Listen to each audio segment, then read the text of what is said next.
In the dusty town of Cedar Falls, Montana, where gossip traveled faster than wildfire and judgment came as naturally as breathing, nobody expected much from Marcus Whitmore. The weathered rancher had spoken fewer words in 43 years than most people did in a week. But on a cold October morning in 1952, when a train pulled into the station carrying a bride nobody wanted, Marcus would do something that would leave an entire town speechless and change everything they thought they knew about the power of silent kindness. Before we jump back in, tell us where you're tuning in from, and if this story touches you, make sure you're subscribed, because tomorrow I've saved something extra special for you.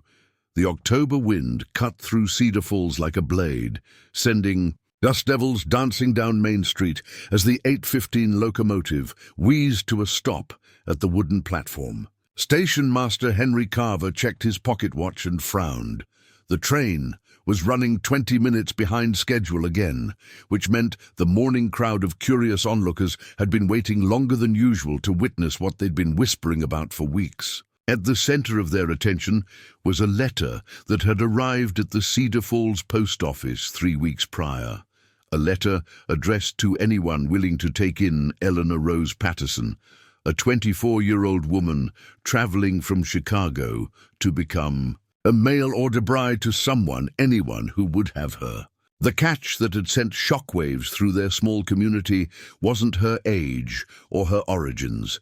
It was the fact that Eleanor was completely blind, and her intended groom had already changed his mind.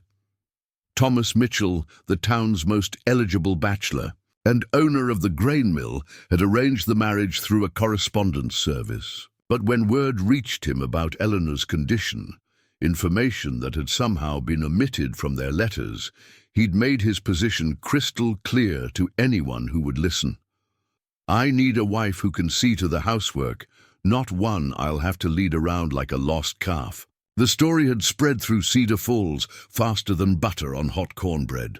By Sunday service, Reverend Parker had fielded no fewer than 6 conversations about that poor blind girl coming to town with nowhere to go. Martha Henderson, who ran the boarding house, declared she wasn't equipped to handle someone with such needs. The Petersons, who took in travelers occasionally, said they couldn't possibly manage. Even the church ladies, usually so eager to demonstrate their Christian charity, found reasons why their homes weren't suitable. Now, as the train's steam hissed and its brakes squealed their final protest, the platform filled with townspeople who had come not to welcome Eleanor Patterson, but to witness what they expected would be her swift departure on the next eastbound train. Marcus Whitmore stood apart from the crowd, leaning against the weathered fence post that marked the edge of the depot property.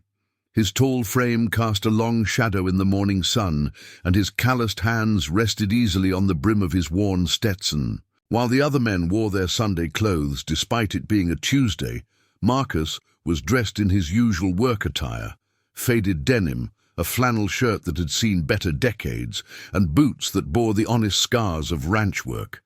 Nobody paid him much attention, which was exactly how Marcus preferred it. In the town where everyone knew everyone else's business, Marcus had managed to remain something of an enigma.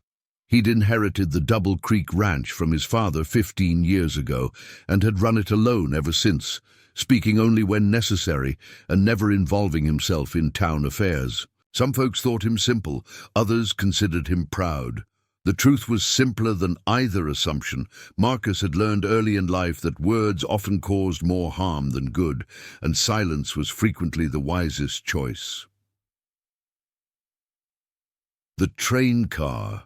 Doors opened with metallic groans, and passengers began to emerge. First came the traveling salesman who visited monthly, followed by Mrs. Cooper's nephew from back east. Then a young family returning from visiting relatives in Billings. The crowd's attention sharpened as they waited for the woman who had become the subject of so much speculation. She appeared in the doorway of the third car, and the morning went suddenly quiet, except for the settling sounds of the cooling locomotive. Eleanor Patterson was nothing like what the townspeople had imagined. Instead of the frail, helpless figure Their conversations had conjured. She stood straight and confident, her auburn hair pinned neatly beneath a modest blue hat. Her dress, while not expensive, was well maintained and properly fitted. In her left hand she carried a small leather suitcase. Her right hand held a white cane that she used with practiced efficiency to navigate the train car's steps. But it was her face that surprised them most. There was no trace of self-pity or defeat in her expression. Her green eyes, though they couldn't see, held a quiet dignity that made several people in the crowd shift uncomfortably. This wasn't the broken woman they'd expected to pity and dismiss. Eleanor stepped onto the platform with careful precision, her cane tapping lightly against the wooden planks as she oriented herself. She turned her head slightly, listening to the sounds around her, the murmur of voices, the shuffle of feet, the distant lowing of cattle from the stockyards beyond town. "Excuse me," she said, her voice carrying clearly across the platform. "Could someone please direct me to Thomas Mitchell? I believe he's expecting me." The silence that followed was thick with embarrassment and uncertainty. Thomas Mitchell was, indeed, present, standing near the station house with his arms crossed and his jaw set in a stubborn line. But he made no move to identify himself. Henry Carver, the station master, cleared his throat awkwardly. "Miss Patterson, I'm afraid there's been a misunderstanding." Eleanor's head tilted slightly, and Marcus noticed how she seemed to process not just the words, but the tone, the hesitation, the uncomfortable shuffling of feet around her. "What kind of misunderstanding, Mr. Carver?" "Henry Carver. I run the station here." He glanced helplessly at Thomas Mitchell, who had suddenly found the clouds fascinating. "Well, you see, Mr. Mitchell, that is your intended.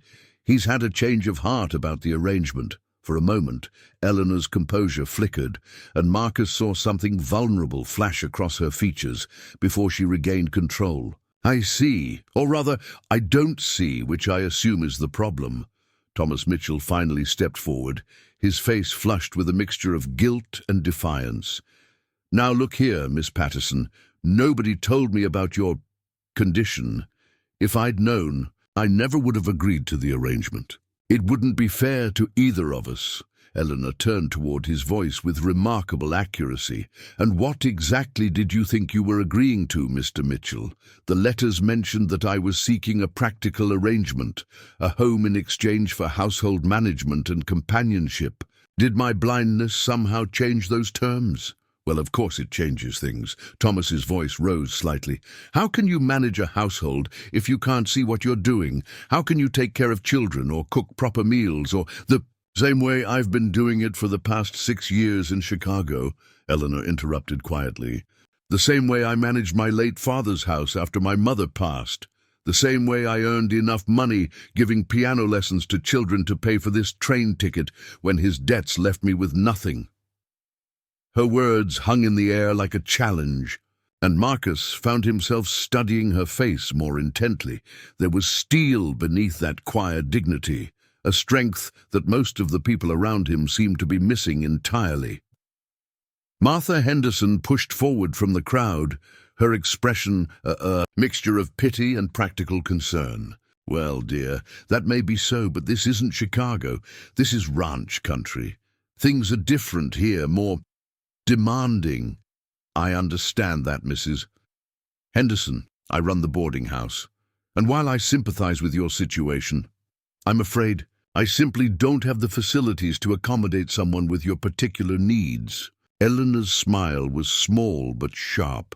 "My particular needs, Mrs. Henderson, are quite simple.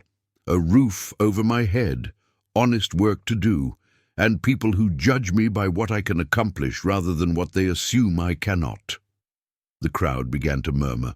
Among themselves, some expressing sympathy, others relief that the problem wasn't theirs to solve. Marcus watched as Eleanor stood there, surrounded by dozens of people yet utterly alone, her chin raised in defiance of their collective rejection. That's when Marcus Whitmore did something that surprised everyone, including himself. He stepped forward. The crowd parted automatically as he approached, more from habit than respect. Marcus had never been one to insert himself into public disputes, and his sudden movement caught everyone off guard. He stopped directly in front of Eleanor, close enough that she sensed his presence and turned toward him. For a long moment they stood facing each other in silence, the taciturn rancher and the unwanted bride, two people who had learned to navigate a world that often had little patience for those who were different. "Miss Patterson," Marcus said, his voice rusty from disuse but clear enough to carry across the platform, "my name is Marcus Whitmore. I own a ranch about 6 miles outside town." Eleanor tilted her head, waiting for him to continue. The entire platform held its breath.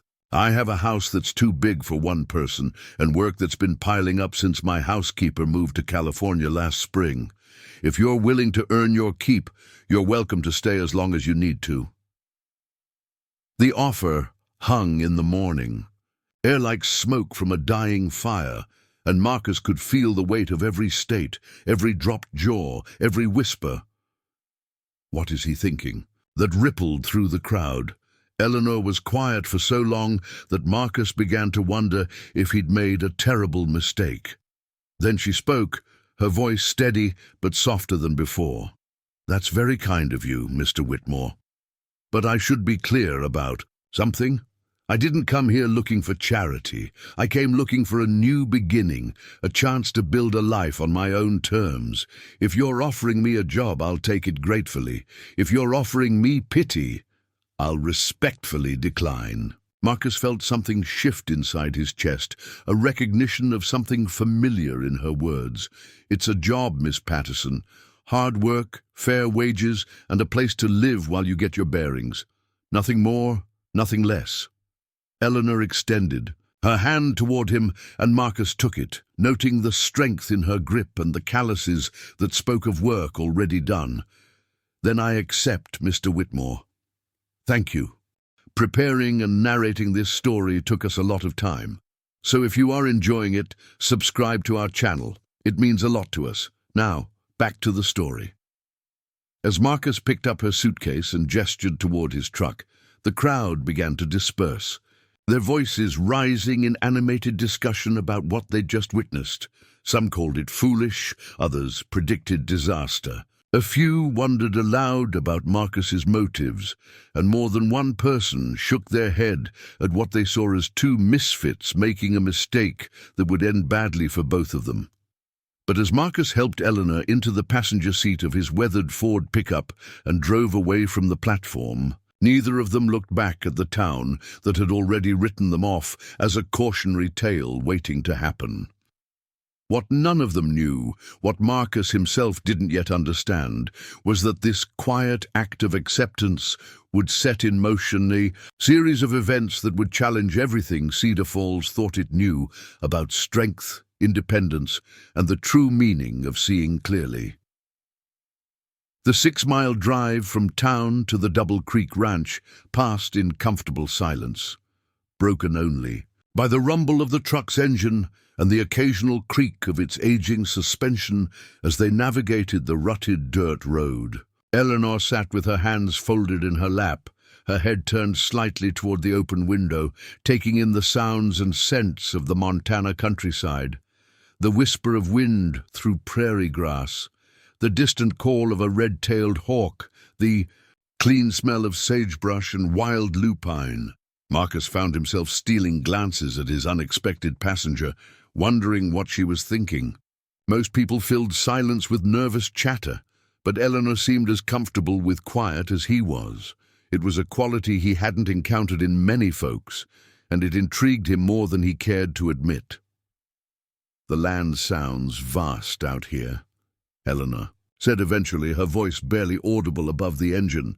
"Back in Chicago there was always noise, streetcars, factory whistles, people shouting. Here the silence has weight to it." 11,000 acres, Marcus replied, then immediately wondered why he'd shared that information. He wasn't usually given to conversation, even about topics as benign as property boundaries.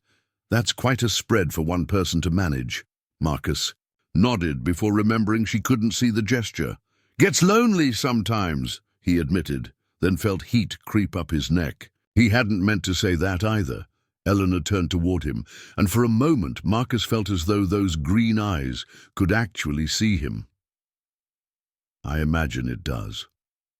Loneliness has a particular sound to it, doesn't it? Like an echo in an empty room.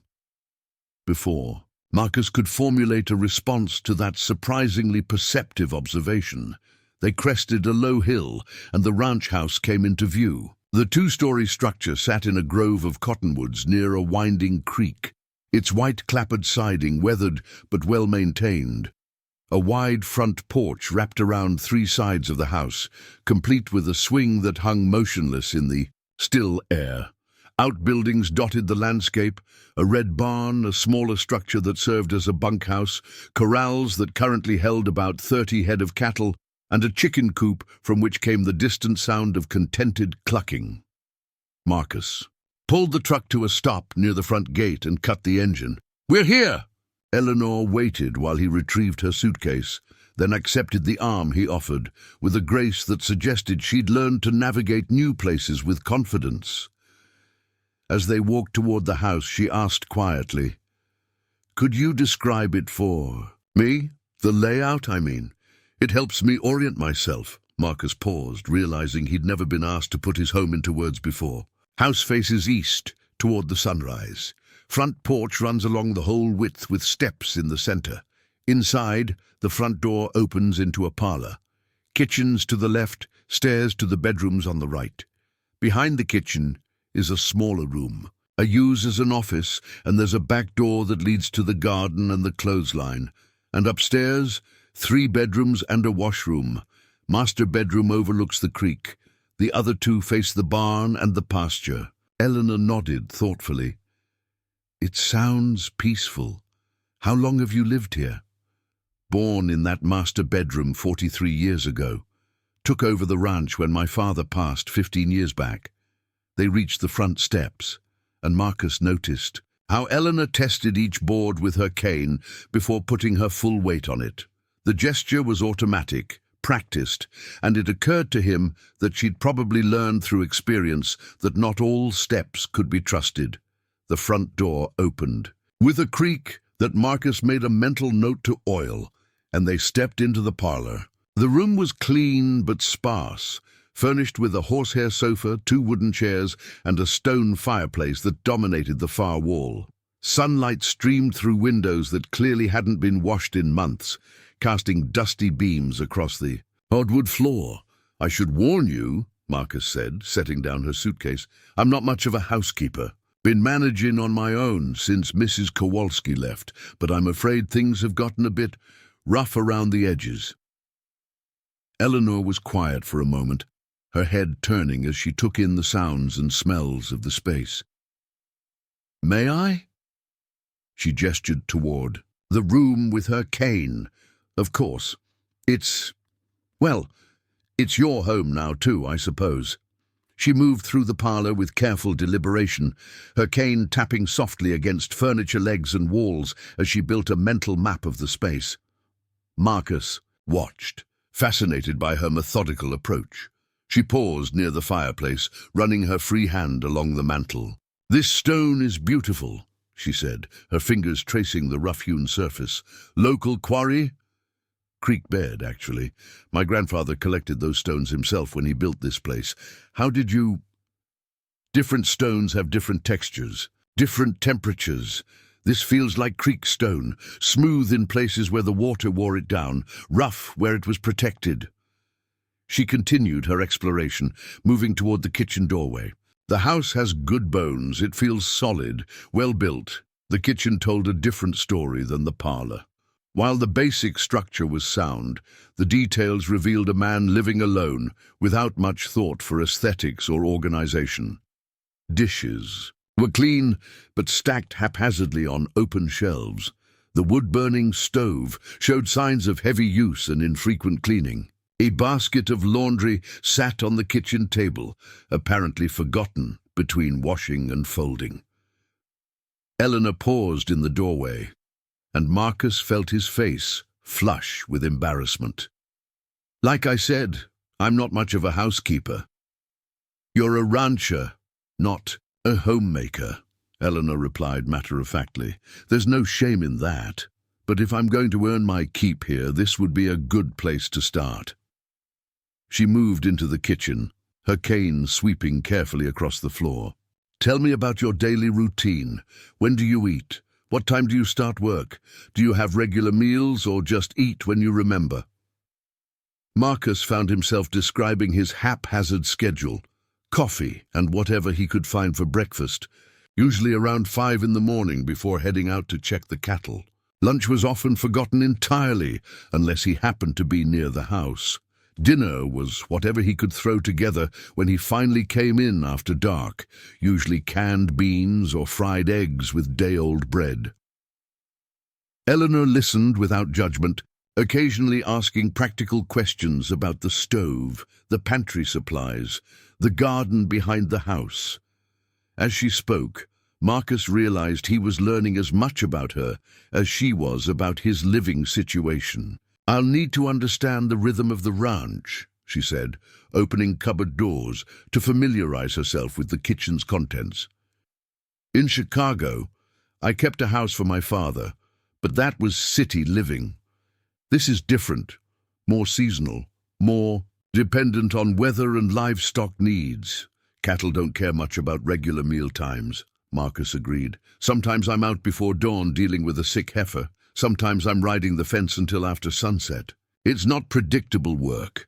Then we'll make the house adapt to the work, not the other way around." Eleanor found the coffee pot and filled it with water from the hand pump at the sink. "I'll have coffee ready by 5 each morning and something you can take with you if you need to leave early. Dinner can wait until you're done for the day, but you should eat something substantial at midday. A man can't work hard on an empty stomach." As she moved around the kitchen with increasing confidence, Marcus found himself observing details he'd never noticed before. The way she used her hearing to judge when the coffee was ready, testing the sound of the percolating liquid. How she oriented herself by touch, learning the location of every pot, pan, and utensil, the efficient movements that spoke of years of experience managing a household without sight. "Mrs. Patterson, Eleanor, please, if we're going to be sharing a house, there's no need for such formality." "Eleanor, then. I should ask, what happened? To your sight, I mean, if you don't mind talking about it." She was quiet for a long moment, her hand stilling on the coffee pot. "Scarlet fever when I was 18. I was studying to be a teacher, had my whole life planned out. The fever took my sight, but left me everything else. It took me a long time to understand that everything else was enough." Marcus heard something in her voice, not self-pity, but a hard-won acceptance that came from battling something much more difficult than physical blindness. "Your father, you mentioned he passed. 2 years ago, heart attack. I kept the house going for a while, taking in sewing work and giving piano lessons, but the debts were substantial. Father was a generous man, but not a practical one. He co-signed loans for friends who couldn't pay them back, invested in schemes that seemed too good to be true." She poured coffee into 2 mismatched cups, handing one to Marcus with steady hands. "When the bank finally foreclosed, I had enough. Money for a train ticket and not much else. And Thomas Mitchell," Eleanor's mouth quirked in what might have been a smile. "A practical arrangement that seemed mutually beneficial. I needed a home. He needed a housekeeper. Neither of us was looking for romance. At least, that's what I thought." They sat at the kitchen table, drinking coffee as the afternoon light slanted through dusty windows. Marcus found the silence comfortable again, but underneath it he sensed currents of change moving through his well-ordered solitude. "I should show you upstairs," he said eventually. "Help you get settled."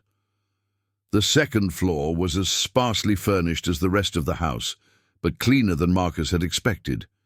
He led Eleanor to the bedroom that faced the creek, opening the door to reveal a simply furnished space with a narrow bed, a wooden dresser, and a washstand with a pitcher and basin. "Window faces west," he said, then felt foolish for mentioning something she couldn't see. "I like west-facing windows," Eleanor replied, moving to the window and placing her palm against the glass. "You can feel the warmth of the afternoon sun, and in the evening, sometimes you can hear the day settling into night." Marcus set her suitcase on the bed, then hesitated. "There's something I should explain about why I offered—" Eleanor turned toward him, waiting.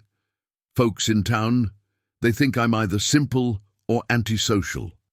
Truth is, I just learned early that most talk is wasted breath, but I also know what it's like to be different, to have people make assumptions about what you can and can't do." He paused, struggling with words that had been locked away for years. "My father died when I was 28. Everyone expected me to fail, said the ranch was too big for someone so young, that I should sell out and find work in town. I proved them wrong, but it took years before they stopped waiting for me to fail." Eleanor was quiet for a long moment. Then she said, "It's different but the same, isn't it? Same. People see what they expect to see, whether it's age or blindness or anything else that doesn't fit their idea of normal. Something like that." "Well then, Mr. Whitmore, Marcus, I suppose we both have something to prove." That evening, as the sun set behind the mountains and painted the sky in shades of gold and crimson, Marcus experienced something he hadn't felt in years: the pleasure of a well-cooked meal eaten in companionable silence. Eleanor had somehow transformed his meager pantry supplies into a hearty stew, fresh biscuits, and coffee that didn't taste like it had been sitting on the stove for hours.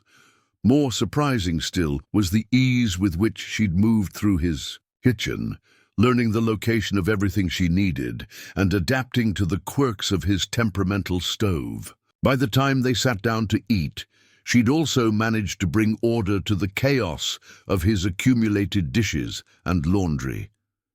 "This is good," Marcus said, realizing as he spoke that it was probably the first time in months he'd actually tasted his food, instead of simply consuming it for fuel. "Thank you. I'll need to make a list of supplies: flour, vegetables, spices. The basics are here, but a kitchen should offer more than just sustenance." Eleanor paused, her fork halfway to her mouth. "That is, if you're planning to keep me on long enough to justify the expense." Marcus looked at her across the table, taking in the way the lamplight caught the auburn highlights in her hair, the quiet dignity in her posture, the competence she'd demonstrated in just a few hours. For the first time since his father's death, his house felt like a home. "I think that can be arranged," he said, and was rewarded with a smile that transformed her entire face. Neither of them knew that at that very moment Thomas Mitchell was holding court at Henderson's Tavern, regaling anyone who would listen with his narrow escape from a disastrous mistake. Nor did they know that Martha Henderson was telling her boarding house guests about poor Marcus Whitmore and the burden he'd taken on out of misguided charity. The town of Cedar Falls had already decided how this story would end. Badly, predictably, with the silent rancher overwhelmed by responsibilities he couldn't handle, and the blind woman proving to be more trouble than help. But as Eleanor helped Marcus clear the dinner dishes, and they worked together in the warm circle of lamplight, both of them began to suspect that Cedar Falls might be in for a surprise. The rooster's crow pierced the pre-dawn darkness at exactly 4:30, just as it had every morning for the past 3 years. Marcus rolled out of bed with practiced efficiency, his body automatically going through the motions of dressing in the dark. It wasn't until he reached the kitchen that he remembered he was no longer alone in the house. The kitchen was already filled with the rich aroma of fresh coffee and something that smelled suspiciously like bacon. Eleanor stood at the stove, fully dressed despite the early hour, her hair pinned back in a practical bun. She turned as his boots hit the kitchen floor. "Good morning," she said quietly. I hope I didn't wake you. I heard you moving around and thought you might want breakfast. Before you started your day, Marcus paused in the doorway, taking in the transformed kitchen. The table was set with actual plates instead of eating directly from the pan. A basket of biscuits sat warming near the stove, and eggs sizzled alongside strips of bacon in his cast-iron skillet. The entire scene looked like something from a different life, one where people cared about such details. "You didn't need to get up so early," he said, accepting the cup of coffee she handed him. It was perfect, strong enough to wake the dead, but not bitter. "I wanted to understand your routine. Besides, I've always been an early riser. In Chicago, I used to walk to the market before the crowds arrived. The vendors would save the best produce for customers who showed up first." She moved around the kitchen with increasing confidence, flipping the eggs with a practiced hand, checking the biscuits in the oven. Marcus found himself wondering how she managed such precise timing without being able to see the food cooking. "Do you know when they're done?" he asked, genuinely curious. Eleanor smiled, clearly pleased by the question rather than offended. "Sound, mostly. Eggs stop sizzling when they're set. Bacon changes pitch as the fat renders out. Biscuits smell different when they're golden brown versus just heated through." She transferred everything to a platter, with movements so smooth they seemed choreographed. "My mother used to say that cooking was just another language. You learn to listen to what the food is telling you." They ate in comfortable silence, Marcus acutely aware that this was the first proper breakfast he'd had in years. Usually he grabbed whatever was handy, cold biscuits left from the night before, or coffee and jerky if he was in a hurry. This felt civilized. It also felt dangerous in a way he couldn't quite define. "What's your plan for today?" Eleanor asked as she began clearing the dishes. "Need to ride out and check the north pasture. Lost a calf yesterday. Mountain lion? Probably. Want to make sure the rest of the herd is safe before moving them closer to the house for winter." Eleanor nodded thoughtfully. "How long will you be gone?" "Most of the day. It's rough country up there. Hard to cover quickly." Marcus hesitated, then added, "You'll be all right here alone." The question seemed to amuse her. "I managed alone in Chicago for 2 years after my father died. I think I can handle a few hours." In a quiet ranch house. Marcus felt heat creep up his neck, realizing how his question must have sounded. "I didn't mean—" "I know what you meant," Eleanor said gently, "and I appreciate the concern. But I'd like to use the time to really learn the house, maybe get started on some deeper cleaning. If that's all right with you." An hour later, Marcus rode out toward the mountains on his bay gelding Duke, his rifle secured in its saddle scabbard and enough supplies for a full day in the wilderness. The morning air was crisp with the promise of winter, and frost covered the grass in patches where the sun hadn't yet reached.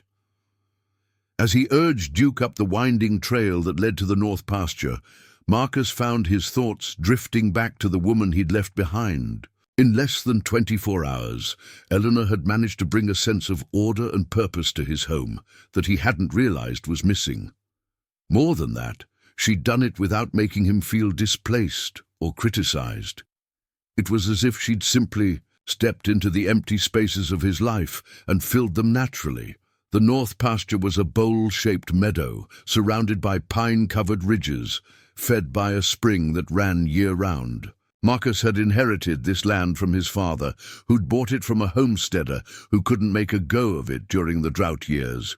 It was some of the best grazing land in the county, but it was also isolated and vulnerable to predators. He found the missing calf's remains near a cluster of boulders at the far end of the meadow. The mountain lion had been efficient. Little was left beyond scattered bones and scraps of hide. Marcus studied the tracks in the soft earth around the kill site, noting the size and age of the prints. A mature male, probably the same cat that had been taking cattle from neighboring ranches all summer. The rest of the herd was nervous but intact, bunched together near the spring, with several cows standing guard while the others grazed. Marcus counted heads twice to make sure, then began the slow process of moving them toward better shelter closer to the ranch house. Meanwhile, back at the house, Eleanor was discovering the true extent of Marcus's housekeeping challenges. What had seemed like simple neglect the day before revealed itself to be years of accumulated bachelor living. She tackled it systematically, room by room, using her hands and nose and ears to assess what needed attention. The parlor required dusting and proper organization. The kitchen needed a thorough scrubbing of surfaces that probably hadn't seen soap and hot water since Mrs. Kowalski's departure. Upstairs, she found closets stuffed with clothes that should have been mended or discarded years ago, and windows so dirty they barely let in light. But it was in Marcus's office that Eleanor discovered something unexpected. The small room behind the kitchen was immaculately organized, with ledgers arranged in precise order on handmade shelves and a desk that was clean enough to eat from. The contrast with the rest of the house was so stark that she spent several minutes simply exploring the space, trying to understand what it revealed about the man who lived here. The ledgers told a story of careful financial management and successful ranching operations. Marcus might live like a hermit, but he ran his business with meticulous attention to detail. His handwriting was precise and legible, his records complete and up-to-date. There were letters from cattle buyers in Denver and Chicago, all praising the quality of his stock. Bank statements showed healthy account balances and no outstanding debts. This wasn't the office of a simple man or a failing rancher. This was the workspace of someone who understood his business thoroughly and managed it with quiet competence. Eleanor was returning the last ledger to its proper place when she heard hoofbeats approaching the house. But instead of the single horse she expected, there were multiple riders coming up the drive at a pace that suggested urgency rather than a social call. She moved to the front window, listening as the horses came to a stop near the porch. Male voices, several of them, speaking in the low tones men used when discussing serious business. Marcus around? The voice was unfamiliar, gravelly with age. Haven't seen him since yesterday. This voice she recognized. Thomas Mitchell, her former intended. Probably off somewhere with that woman he took in. Damn fool thing to do, said a third voice. Taking on responsibility for someone like that. No good can come of it. Eleanor felt a chill run down her spine that had nothing to do with the autumn air. She moved closer to the door, listening as the conversation continued. We came to warn him about the mountain lion, the first voice said. Lost 2 calves yesterday, and Henderson saw tracks near his place this morning. Big Tom, probably the same one that's been working in this area all summer. Marcus can take care of himself, Thomas said dismissively. It's that woman I'm worried about. What if that cat comes down here looking for easy prey? She wouldn't even know it was there until it was too late. Eleanor's hands clenched into fists. She recognized the tone, the same mixture of pity and condescension she'd heard her entire adult life from people who assumed blindness meant helplessness. Maybe we should wait around, suggested the third voice. Make sure she's all right. Or maybe, Eleanor said, opening the front door and stepping onto the porch, you could trust that I'm capable of looking after myself. The 3 men on horseback turned toward her voice with expressions ranging from surprise to embarrassment. Eleanor couldn't see their faces, but she could feel their discomfort in the sudden silence that followed her words. Miss Patterson, Thomas finally said, his voice tight with barely concealed irritation. We were just concerned for your safety. A mountain lion is nothing to take lightly, especially for someone in your situation. My situation, Eleanor repeated carefully, is that I'm an adult woman who's been taking care of herself for years. I appreciate your concern, but I'm not in need of protection from men who couldn't be bothered to offer basic courtesy 2 days ago. The silence stretched uncomfortably. Eleanor could hear the horses shifting restlessly, the creak of leather, saddles, the distant sound of cattle lowing from somewhere beyond the barn. "Now see here," the gravelly voice said. "Sheriff Barnes," Eleanor realized, recognizing the authoritative tone. "There's no call to be ungrateful. These men came out here to help." "Did they?" Eleanor asked mildly.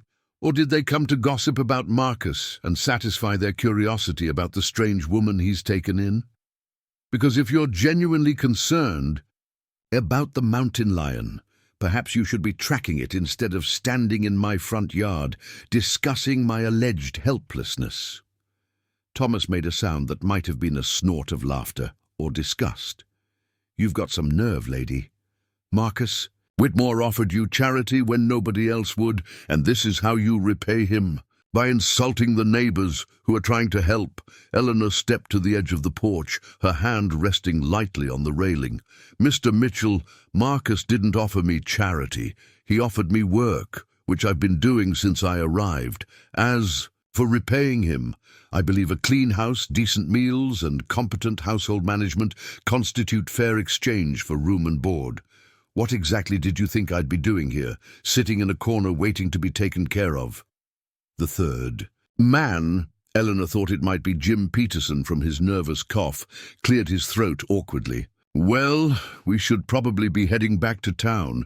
Just wanted to make sure everything was all right out here." "Everything is fine," Eleanor said firmly, "but I'll be sure to tell Marcus you stopped by." As the horses moved away from the house, Eleanor heard Thomas's voice carrying back on the wind. "That woman's going to be nothing but trouble. Mark my words, Marcus will regret taking her in before the month is out." Eleanor remained on the porch until the sound of hoofbeats faded completely, then went back inside to continue her work. But Thomas's words stayed with her, echoing in her mind as she scrubbed floors and organized cupboards. Not because she believed them, but because she knew how quickly small-town gossip could poison a situation. Marcus returned just as the sun was setting, tired and dusty from a long day in the saddle. He unsaddled Duke and turned him into the corral, then walked toward the house, drawn by the warm glow of lamplight in the kitchen windows. He stopped, short, when he opened the front door. The transformation was remarkable. The parlor gleamed with fresh cleaning and proper arrangement. The air smelled of lemon oil and fresh bread instead of dust and neglect. But it was Eleanor herself who caught his attention. She stood at the kitchen stove, stirring something that smelled like heaven, and for a moment Marcus felt as though he'd stepped into someone else's life. "How did the day go?" she asked without turning around. "Did you find the calf?" "Mountain lion got it," Marcus replied, hanging his hat on the peg by the door. "Moved the herd closer to the house for safety." Eleanor nodded, ladling stew into bowls. "Sheriff Barnes and a couple other men stopped by this afternoon. They mentioned the lion." Marcus felt tension coil in his shoulders. "What kind of stop?" Eleanor set the bowls on the table, her movements careful and deliberate. "The kind where they discussed my alleged helplessness and your questionable judgment in leaving me alone. Thomas Mitchell seemed particularly concerned about your decision to take on such responsibility." Marcus felt anger flare in his chest, not at Eleanor, but at the men who'd felt free to come to his property and discuss his personal business. "What did you tell them?" Eleanor's smile was sharp enough to cut glass. "I thanked them for their concern and suggested they might be more useful tracking the mountain lion than standing in your front yard gossiping about your house guest." Marcus stared at her for a moment, then felt his mouth twitch with something that might have been amusement. "I bet that went over well, about as well as you'd expect. Thomas predicted you'd regret taking me in before the month was out." They ate in silence for a while, but Marcus could sense Eleanor's tension beneath her calm exterior. Finally, he set down his spoon and looked across the table at her. "You worried about what they said?" Eleanor considered the question seriously. "Not worried exactly, but I understand how small towns work. Gossip can make life difficult, even for people who think they're above it. Marcus nodded slowly. He'd lived in Cedar Falls his entire life, had watched the rumor mill destroy more than one person's reputation. But he'd also learned that the best way to deal with gossip was to ignore it entirely. "Let them talk," he said finally. "Actions speak louder than words, and anyone with eyes can see you're earning your keep here." Eleanor looked up from her stew, and Marcus felt again that strange sensation that she could see right through him. "And if they can't see it?" she asked quietly. Marcus considered that possibility, weighing it against the comfort he'd found in her presence, the ease with which she'd fitted into his solitary life. Then he thought about riding out that morning to a warm breakfast and coming home to a clean house and a good meal. "Then they're blind," he said, and immediately winced at his choice of words. But Eleanor laughed, a genuine sound of amusement that filled the kitchen with warmth. "Marcus Whitmore, did you just make a joke about blindness?" Marcus felt his face heat up. "I didn't mean—" "I know exactly what you meant," Eleanor said, still smiling. "And you're right. Sometimes the people who can see are the most blind of all." Outside, the mountain lion screamed somewhere in the distance, a wild, haunting sound that echoed across the valley. But inside the warm circle of lamplight, two people who had found an unexpected partnership continued their meal, neither of them knowing that their quiet defiance of social expectations was about to be tested in ways they couldn't imagine. 3 weeks into October, the first snow fell on Cedar Falls. Not the gentle dusting that usually marked the transition to winter, but a fierce blizzard that swept down from the mountains without warning and blanketed the valley in 18 inches of white silence. Marcus woke to an unnatural quiet that told him everything he needed to know about the weather before he even looked out the window. Eleanor was already in the kitchen, as had become her custom, but this morning she stood at the window with her palm pressed against the glass, her head tilted in concentration. "Heavy snow," she said as Marcus entered the room. "The air feels thick with it, and there's no wind anymore. How deep?" Marcus peered through the window at the transformed landscape, deep enough to trap anyone foolish enough to be caught in it. This kind of storm kills cattle and strands people for days. He was already calculating the work ahead, digging paths to the barn and chicken coop, ensuring the livestock had access to water and shelter, checking that the hay stores would last until the snow melted enough to move the cattle to new grazing areas. It was the kind of weather that separated successful ranchers from those who went bankrupt or got their stock killed. Eleanor turned away from the window, moving toward the stove with practiced efficiency. "What do you need me to do?" The question surprised him. Most women, most people really, would have accepted that heavy snow meant staying inside and waiting for better weather. But Eleanor was already tying an apron around her waist, clearly preparing for whatever work lay ahead. "It's going to be rough out there," Marcus warned. "Temperatures dropping fast and the winds picking up again. Could be dangerous." Eleanor paused in her breakfast preparations, and Marcus caught something in her expression that reminded him of steel wrapped in silk. "Marcus, I didn't come here to be a decoration or an invalid. If there's work to be done, I want to help. But I can't help it if you don't tell me what needs doing." Marcus studied her face, noting the determined set of her jaw and the way her hands had stilled on the coffee pot. In the 3 weeks since she'd arrived, Eleanor had transformed not just his house, but his daily routine. She'd learned to milk the cows when his arthritis was acting up, had taken over the chicken feeding entirely, and had even helped him repair a section of fence by holding boards steady while he hammered. But this was different. This was the kind of weather that tested experienced ranchers. "The animals need food and water," he said finally. "Chickens first, then the cattle. After that, we'll need to check the barn roof. Snow this heavy can collapse structures if it builds up too much." Eleanor nodded briskly. "I'll pack extra food for us both. If we're going to be working outside in this weather, we'll need to keep our strength up." An hour later, they emerged from the house into a world transformed beyond recognition. The familiar landscape of pastures and outbuildings had vanished beneath rolling drifts of snow that came up to Marcus's knees in places. The wind had died to occasional gusts, but the cold was fierce enough to make breathing painful. Eleanor had bundled herself into layers of clothing. Marcus's spare coat over her wool dress, heavy boots that came nearly to her knees, and a scarf wrapped around her face until only her eyes were visible. She carried a canvas bag of grain for the chickens and moved carefully but confidently through the snow, following the path Marcus broke ahead of her. The chicken coop was a small building behind the main barn, and when they reached it, Marcus realized they had a problem. The door was blocked by a drift that had blown against the structure during the night, and from inside came the distressed sounds of birds that had been without food or water since the storm began. "I'll dig us a path," Marcus said, reaching for the shovel he'd brought from the house. "Let me help," Eleanor offered, but Marcus shook his head.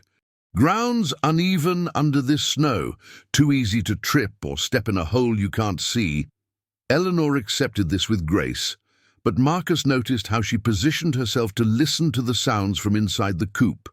Her head tilted with the kind of focused attention that told him she was assessing the situation as thoroughly as he was.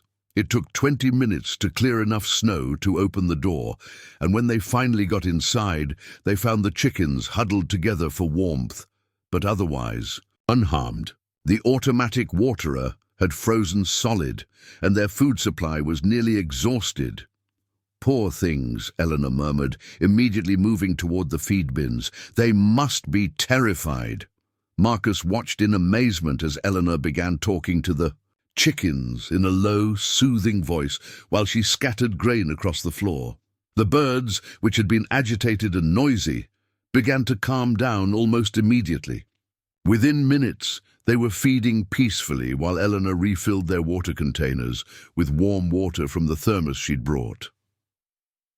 "You're good with them," Marcus observed. Eleanor smiled, gently stroking a particularly bold hen that had approached her for attention. "Animals don't judge you by what you can't do. They only care whether you're kind to them and meet their needs." From the chicken coop, they moved to the barn where the real work began. Marcus's small herd of cattle had crowded into the shelter during the storm, and the building was thick with the smell of animals and hay. But more concerning was the ominous creaking sound coming from the roof as wind gusts tested the structure's ability to bear the weight of accumulated snow. "We need to get some of that weight off before it comes down on the cattle," Marcus said, eyeing the sagging roof beams.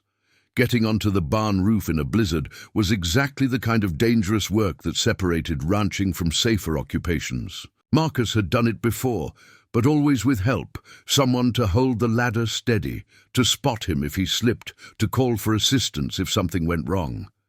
Eleanor seemed to understand his hesitation without being told. "What do you need me to do?" Marcus explained his plan. He would climb onto the roof and use a long-handled rake to pull snow down from the most heavily loaded sections. Eleanor would position herself at the base of the ladder to keep it steady and watch for any sign that the roof was becoming unstable. "If you hear cracking sounds, or if I shout, get away from the building immediately," Marcus instructed. "And don't worry about me, just get clear." Eleanor nodded seriously. "I understand, but Marcus, be careful up there. I've gotten used to having you around." The simple words hit Marcus with unexpected force. In 3 weeks, this woman had become so integral to his daily life that he couldn't imagine the ranch without her presence. The realization was both comforting and terrifying. Climbing the ladder in heavy snow and bitter wind was every bit as treacherous as Marcus had expected. The rungs were slick with ice, and the weight of snow on his boots made each step precarious. But Eleanor's steady hands on the ladder and her calm voice providing encouragement from below gave him confidence to continue. Once on the roof, Marcus could see the full scope of the problem. Snow had drifted against the barn's north side in a massive pile that was already causing the support beams to bow dangerously. He began the slow, careful work of raking snow off the roof, sending avalanches sliding down to the ground below. It was exhausting work, made more difficult by the cold and the need to maintain his footing on the slippery surface. But gradually, he could feel the roof stabilizing as the weight came off. The ominous creaking sounds faded, replaced by the solid feel of a structure that could weather the storm. He was working on the last problematic drift when he heard Eleanor's voice from below, sharp with alarm. "Marcus, there's something moving near the cattle pen." Marcus looked down to see Eleanor standing alert and tense, her body turned toward the corral where his cattle were sheltered. At first, he saw nothing unusual. Then movement caught his eye. Large, tawny shape moving with predatory grace along the fence line. The mountain lion.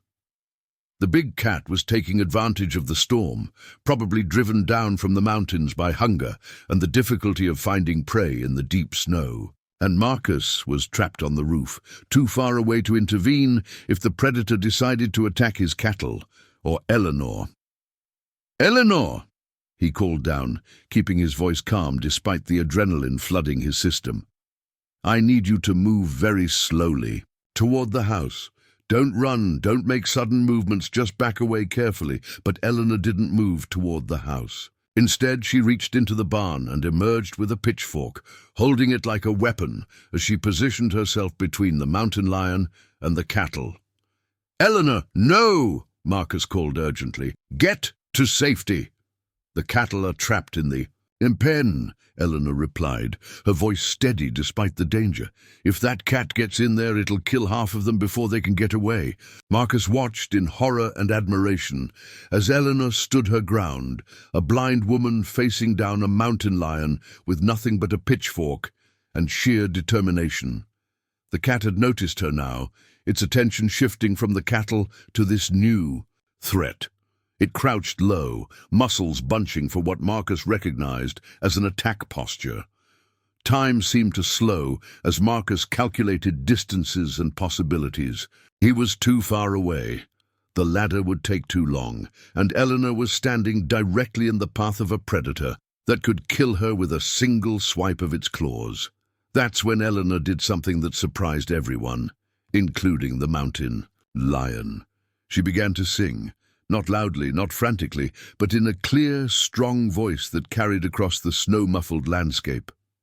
It was an old hymn, something about finding peace in the valley, and she sang it with the kind of confidence that spoke of years of church choirs and community gatherings. The mountain lion paused, clearly confused by this unexpected response. Prey animals ran or fought or froze. They didn't stand their ground and sing hymns. The cat's ears twitched as it tried to process this new information. Eleanor continued singing, but Marcus noticed that she was also moving, not away from the danger, but in a slow circle that gradually put the open barn door between herself and the mountain lion. The pitchfork never wavered in her hands, and her voice never faltered, even though Marcus could see the slight tremor in her shoulders that betrayed her fear. The standoff lasted only minutes, but it felt like hours to Marcus as he watched from the roof, powerless to intervene. Then, as suddenly as it had appeared, the mountain lion seemed to lose interest. Perhaps it was the strange behavior of its potential prey, or perhaps it caught the scent of easier targets elsewhere. Whatever the reason, the big cat turned and melted back into the storm, disappearing among the snow-covered trees as silently as it had come. Eleanor continued singing until she was certain the danger had passed, then slowly lowered the pitchfork. Her legs gave out suddenly, and she sat down hard in the snow, shaking with delayed reaction. Marcus scrambled down the ladder with reckless speed, his heart pounding with terror at how close he'd come to losing her. He reached Eleanor just as she was struggling to stand again, and without thinking, he pulled her into his arms. "Don't you ever," he said roughly, his voice thick with emotion, ever do anything that foolish again? Eleanor leaned against him, for a moment accepting the comfort of human contact after facing down a predator alone. Then she pulled back enough to look up at his face, and Marcus saw tears on her cheeks that weren't from the cold. "I couldn't let it kill your cattle," she said simply. "This is my home now too." Standing there in the swirling snow, holding a woman who had just risked her life to protect his livestock, Marcus felt something shift inside his chest. For 15 years he'd lived alone, self-sufficient and independent. But somewhere between Eleanor's first morning coffee and her willingness to face down a mountain lion, his carefully constructed solitude had been breached, and for the first time since his father's death, Marcus Whitmore realized he didn't want to be alone anymore. Days. Storm continued for 2 more days, trapping them at the ranch with only each other for company. But instead of feeling confined, both Marcus and Eleanor discovered that they were content to wait out the weather together. Reading aloud from the books she'd found in his father's old trunk, he taught her the finer points of ranch management. By the warmth of the kitchen stove, by the time the snow stopped falling and the roads became passable again, something fundamental had changed between them. They moved around each other with an easy familiarity, finishing each other's sentences and anticipating each other's needs. To anyone watching from the outside, they looked less like employer and employee, and more like partners who had found their rhythm, which was exactly what the people of Cedar Falls were waiting to see. The news of Eleanor's confrontation with the mountain lion reached Cedar Falls before the snow had even finished melting. Jake Morrison, who delivered mail to the outlying ranches, had been the first to hear the story when he'd struggled through the drifts to check on Marcus 3 days after the blizzard. By the time Jake made it back to town, the tale had grown. In his telling, the mountain lion was bigger, more aggressive, and Eleanor's heroic stand had lasted longer and been more dramatic. Within hours, every person in Cedar Falls had heard some version of the story. The reactions varied wildly depending on who was doing the telling and who was doing the listening.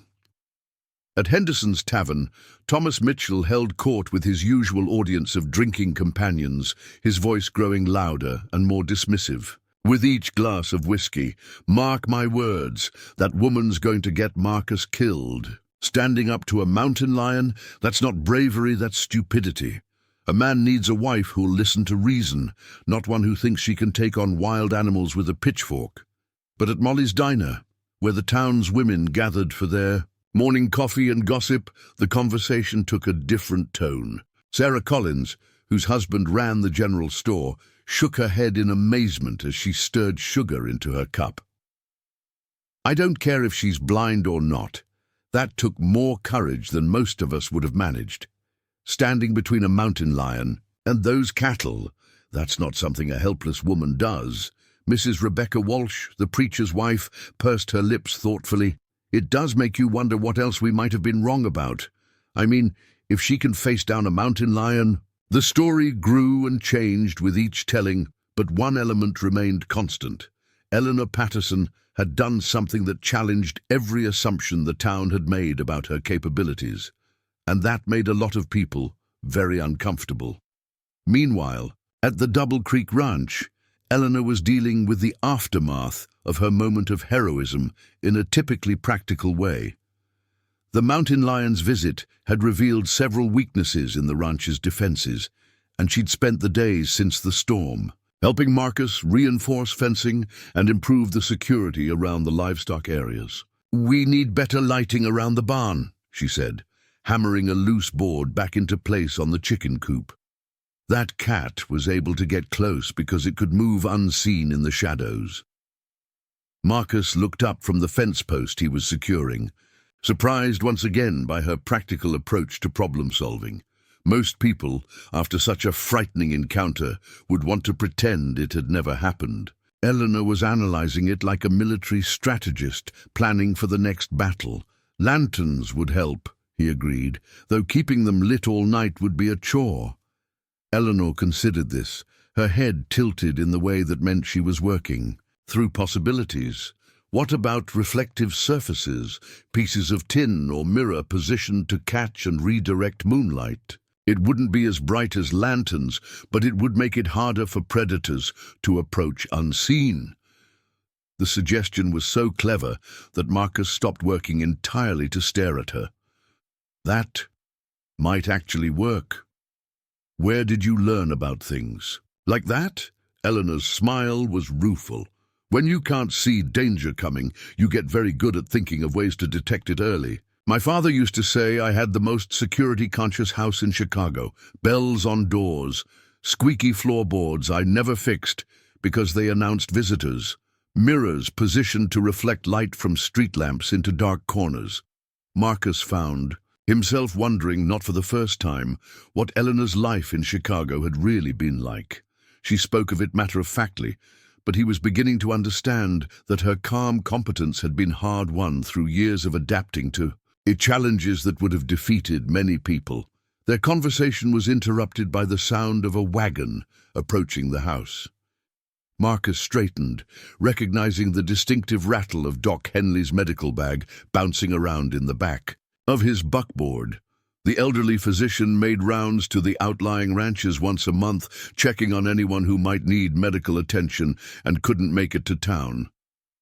But Doc Henley wasn't alone. Sitting beside him on the wagon seat was Reverend Parker, and behind them in the wagon bed were Martha Henderson and Sheriff Barnes. The delegation looked official and determined, and Marcus felt his jaw tighten with anticipation of whatever they'd come to say. Eleanor had heard the wagon too, and she moved to stand beside Marcus, her posture alert but relaxed. "Sounds like we have visitors." "The kind that usually means trouble," Marcus muttered, then felt guilty for his cynicism. These were his neighbors, after all, and they'd made the difficult journey out to his ranch for some reason. Doc Henley climbed down from the wagon with the careful movements of a man in his 70s, his medical bag clutched in one gnarled hand. He was a small, wiry man with keen eyes behind wire-rimmed spectacles, and he'd been taking care of the people of Cedar Falls for more than 40 years. "Marcus, Miss Patterson," he said with a polite nod. "Hope you don't mind the intrusion. We came to check on you both after hearing about your encounter with that mountain lion." Reverend Parker descended from the wagon with considerably more dignity than his age warranted. He was a tall man, with prematurely gray hair and the kind of commanding presence that made him effective from the pulpit. "We were concerned about any injuries or trauma from the incident." Martha Henderson and Sheriff Barnes remained in the wagon, but their expressions suggested they were there for more than just a social call. Martha's face wore the pinched look of someone who had important business to conduct, while the sheriff's hand rested casually on his gun belt in a gesture that might have been unconscious but felt deliberate. "That's kind of you," Eleanor said, graciously. "But as you can see, we're both perfectly fine." The mountain lion moved on without causing any harm. Doc Henley approached Eleanor with the professional manner of someone conducting an examination. "All the same, Miss Patterson, encounters with large predators can be traumatic, even when no physical injury occurs. Sometimes people don't realize the effects until days later. Difficulty sleeping, nervousness, that sort of thing." Eleanor submitted to his gentle questioning with patience, answering queries about her sleep, appetite, and general well-being. But Marcus could sense tension building in the group, as if the medical examination was merely a pretext for some other agenda. Reverend Parker confirmed his suspicions by clearing his throat meaningfully. "Marcus, there's been considerable discussion in town about your living arrangements here. The mountain lion incident has raised some concerns about propriety and safety." Marcus felt heat rise in his neck. "What kind of concerns?" Sheriff Barnes finally climbed down from the wagon, his bulk making the vehicle creak with relief. "Well, Marcus, folks are wondering if it's appropriate for an unmarried man." and woman to be living together like this, especially after what happened during the storm. What happened, Marcus said carefully, is that Miss Patterson showed remarkable courage in protecting my livestock from a dangerous predator. I fail to see how that raises questions about propriety. Martha Henderson leaned forward from her perch in the wagon. Marcus Whitmore, everyone knows that woman spent 3 nights snowed in here with you, unchaperoned. People are talking, and it's not the kind of talk that reflects well on either of you. Eleanor's stillness beside him was so complete that Marcus could feel her tension like a coiled spring. When she spoke, her voice was level, but carried an undertone that reminded him of steel wrapped in silk. Mrs. Henderson, I'm curious about something. When the storm hit and lives were in danger, did anyone from town venture out to check on us? Did anyone offer assistance or express concern for our welfare? Martha's face flushed. Well, the weather was too dangerous. Exactly, Eleanor interrupted smoothly. The weather was too dangerous for anyone to travel, which means that any impropriety you're imagining would have been physically impossible for anyone to witness. So your concerns are based entirely on speculation and gossip. Reverend Parker stepped forward, his expression earnest. Miss Patterson, we're not here to cast aspersions on your character, but appearances matter in a small community. Perhaps it would be better for all concerned if alternative arrangements could be made. What kind of alternative arrangements? Marcus asked, though he suspected he already knew the answer. Martha has graciously offered to provide room and board at her establishment, the Reverend continued. It would be more appropriate, and it would put an end to the talk. Eleanor was quiet for a long moment, and Marcus found himself holding his breath, waiting for her response. The offer was reasonable, even generous by small-town standards. Martha Henderson's boarding house was respectable and clean, and Eleanor would have the protection of propriety that seemed to matter so much to these people. But Marcus realized with a clarity that surprised him that he didn't want Eleanor to accept the offer. Somewhere over the past month, she had become essential to his life in ways he was only beginning to understand. The thought of eating breakfast alone again, of coming home to an empty house, of losing the easy companionship they'd developed, filled him with something approaching panic. Eleanor turned toward him, and for a moment, Marcus felt as though she could see straight into his soul. Marcus, what do you think? Would you prefer that I accept Mrs. Henderson's generous offer? The question hung in the air between them, weighted with implications that had nothing to do with propriety and everything to do with the connection that had been growing between them since the day she'd stepped off the train. Marcus looked at the faces of his neighbors, good people mostly, but people who couldn't see past their own assumptions and prejudices. Then he looked at Eleanor, who had faced down a mountain lion to protect his cattle and had never once asked for anything more than the chance to earn her place in the world. Miss Patterson, he said formally, aware that his next words would be repeated throughout Cedar Falls before the sun set, I believe our current arrangement is working well for both of us. If you're satisfied with your situation here, then I see no reason to change it. Eleanor's smile was radiant. I'm very satisfied with my situation here, Mr. Whitmore. Thank you for asking. Doc Henley chuckled softly, a sound that drew sharp looks from the other members of the delegation. Well, that settles that, doesn't it? 2 adults making decisions about their own lives, but Reverend Parker wasn't ready to concede defeat. Marcus, I hope you'll consider the impact this decision might have on your standing in the community. And Miss Patterson, surely you understand the importance of maintaining a reputation above reproach. Eleanor's expression grew thoughtful. Reverend Parker, I've been thinking about reputation quite a bit lately. It seems to me that there are 2 kinds of reputation. The kind based on what people think they know about you, and the kind based on what you actually do. I prefer to build the second kind. Sheriff Barnes shifted uncomfortably. That's all well and good, Miss Patterson, but the fact remains that people are talking, And when people talk long enough, sometimes they start to believe things that might not be true. "Are you threatening us, Sheriff?" Marcus asked quietly. "Not threatening, Marcus. Just a warning. Small towns can be difficult places for people who don't conform to expectations." The delegation departed shortly after, their mission clearly unsuccessful, but their message delivered.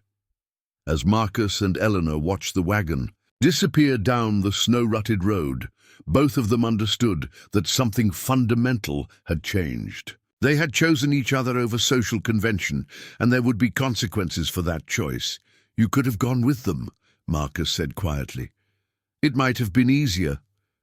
Eleanor turned toward him, her expression serious. "Marcus, I've spent most of my adult life letting other people decide what was best for me, what I could and couldn't do, where I should and shouldn't live. I'm not going to start doing that again now." She paused, seeming to gather her thoughts. "Besides, I told you the truth when I said I was satisfied with my situation here. This is the first place I've ever felt like I was valued for what I could contribute rather than pitied for what I couldn't see." Marcus felt something loosen in his chest, a tension he hadn't even realized he'd been carrying. "Then we'll deal with whatever comes next together." Eleanor reached out and found his hand, squeezing it gently. "Together," she agreed. But as they walked back toward the house, neither of them saw the figure watching from the tree line beyond the barn, Thomas Mitchell, who had followed the delegation at a distance and witnessed the entire conversation. His face was twisted with anger and something that might have been jealousy as he watched Marcus and Eleanor enter the house together. Thomas had lost more than a potential bride when Eleanor chose to stay with Marcus. He had lost face in front of the entire town, had been made to look foolish by a woman he'd rejected, and Thomas Mitchell was not the kind of man who forgot that sort of humiliation. As he rode back toward town, Thomas was already planning his next move. If social pressure wouldn't separate Marcus and Eleanor, perhaps something more direct would be required. After all, accidents happened all the time on isolated ranches, especially during the dangerous winter months, and sometimes people just disappeared. November brought an unusual warmth to the Montana Valley, as if the land itself was holding its breath before winter's final assault. The unseasonable weather melted much of the snow from the October blizzard, turning the ranch roads into ribbons of mud and making travel to town both possible and treacherous. Marcus used the break in the weather to make his monthly supply run, loading his wagon with Eleanor's carefully written lists and the accumulated eggs and butter she'd been preparing to trade at Collins' General Store. It was a routine trip he'd made dozens of times, but this time felt different. This time, he was shopping not just for himself, but for a household, buying flour and sugar and spices that Eleanor would transform into meals that made his simple house feel like a home. Eleanor had offered to accompany him, but Marcus had gently declined. The town's reaction to their defiance of social conventions was still unknown, and he wanted to gauge the mood before exposing Eleanor to whatever hostility might be waiting. Collins' General Store occupied the corner of Main Street and Cedar Avenue, its wooden sidewalk and false front giving it the air of prosperity that drew customers from ranches as far as 20 miles away. Marcus tied his horses to the hitching post and noticed that the usual cluster of men who gathered to discuss weather and politics had gone quiet at his approach. The silence followed him into the store, where Benjamin Collins greeted him with a strained smile that didn't reach his eyes. "Morning, Marcus. Hear you weathered that storm just fine." "Well enough," Marcus replied, pulling Eleanor's list from his shirt pocket. The careful handwriting drew curious glances from the other customers, and Marcus realized that even something as simple as a shopping list had become evidence of his unusual domestic arrangement. As he moved through the store gathering supplies, Marcus became aware of whispered conversations that stopped when he approached and resumed when he passed. The words he caught were fragments: blind woman, improper, asking for trouble, but the tone was unmistakable. It was Martha Henderson who finally confronted him directly. She emerged from behind a display of canned goods, like a ship breaking. Through fog, her expression set in lines of righteous disapproval. "Marcus Whitmore, I hope you've been thinking about what Reverend Parker said. That woman's presence at your ranch is causing considerable concern among decent folks." Marcus continued loading flour sacks into his cart, keeping his voice level. "Miss Patterson is earning her keep through honest work, Martha. I fail to see how that concerns anyone but us." Honest work? Martha's voice rose enough to draw attention from across the store. "Living alone with a man she's not married to. That's not honest work, that's scandal waiting to happen." Before Marcus could respond, a new voice entered the conversation. "Seems to me the only scandal is how poorly this town treated that young lady when she arrived." Marcus turned to see Doc Henley approaching from the pharmacy section of the store, a small bottle of laudanum in his weathered hands. The elderly physician's expression was mild, but his eyes held a sharpness that suggested he'd been listening to the conversation with interest. Martha rounded on him immediately. "Dr. Henley, surely you can't approve of this situation. What would people think if—" "Martha," Doc interrupted gently, "I've been practicing medicine in this town for 40 years. I've seen what happens when people let gossip and prejudice guide their actions instead of common sense and Christian charity. Miss Patterson showed more courage during that mountain lion incident than half the men in this town would have managed." The comment drew murmurs from the gathered customers, some approving, others clearly disagreeing. Marcus noticed Thomas Mitchell, standing near the back of the store, his face dark with anger as he listened to the exchange. Benjamin Collins cleared his throat nervously. "Perhaps we should focus on commerce rather than personal matters. Marcus, was there anything else you needed today?" Marcus consulted Eleanor's list again, noting items that would require explanation.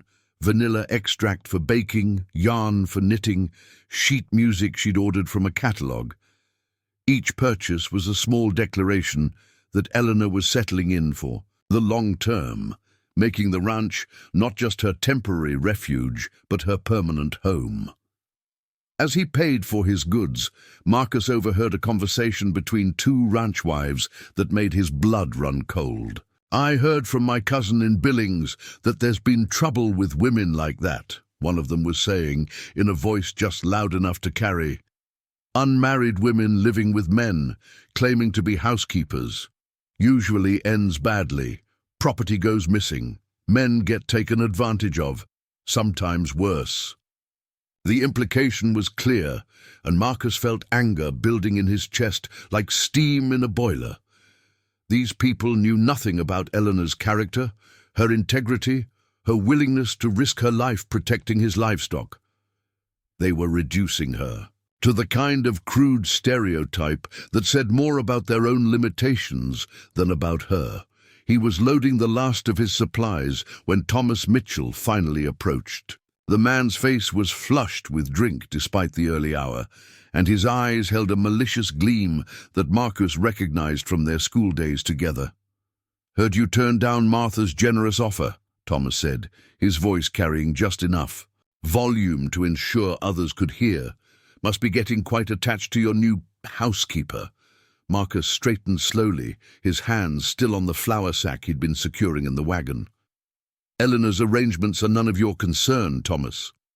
"See? That's where you're wrong." Thomas moved closer, close enough that Marcus could smell whiskey on his breath. "When a man makes a fool of himself over a woman, it becomes everyone's concern, especially when that woman isn't what she appears to be." "What's that supposed to mean?" Thomas smiled, but there was nothing pleasant in the expression. "Just that maybe folks should ask themselves why a woman travels all the way from Chicago looking for a husband, only to end up playing house with the first man who'll have her. Makes a person wonder what she might be running from." The accusation hung in the air like smoke from a badly banked fire. Marcus felt his hands clench into fists, and for a moment the old schoolyard dynamics threatened to surface. Thomas's cruel tongue versus Marcus's quick fists. But Marcus had learned control in the years since childhood, and he forced himself to speak calmly. "Thomas, you rejected Eleanor before you even met her properly. Your opinion of her character isn't worth the breath it takes to speak it." Thomas's smile widened. "We'll see about that, Marcus. We'll see." The ride back to the ranch gave Marcus time to think about the encounter and what it might mean. Thomas's hostility was troubling enough, but the whispered gossip and pointed comments suggested a coordinated campaign to undermine Eleanor's reputation. Small towns could be vicious when they turned against someone, and Marcus had seen more than one person driven out by the relentless pressure of social disapproval.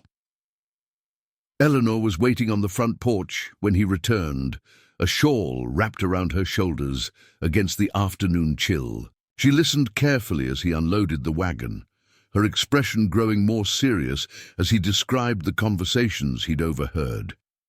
"They think I'm some sort of confidence woman," she said finally, her voice thoughtful rather than hurt. "A scheming city woman taking advantage of a lonely rancher." Marcus looked up from the supply box he was carrying. "Does that bother you?" Eleanor considered the question seriously. "It bothers me that they're so ready to think the worst without knowing anything about the situation. But I've dealt with people's assumptions about my capabilities for years.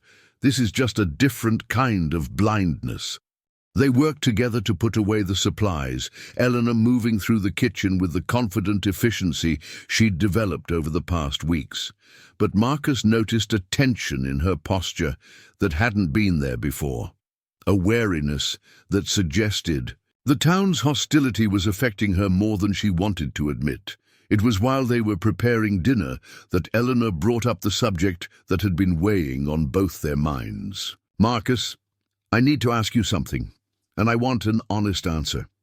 Marcus paused in his potato peeling, giving her his full attention. "Are you keeping me here out of kindness, or because you actually want me to stay?" The question caught him off guard with its directness. Eleanor had stopped her cooking preparations and turned to face him, her green eyes focused on his face with an intensity that made him feel exposed.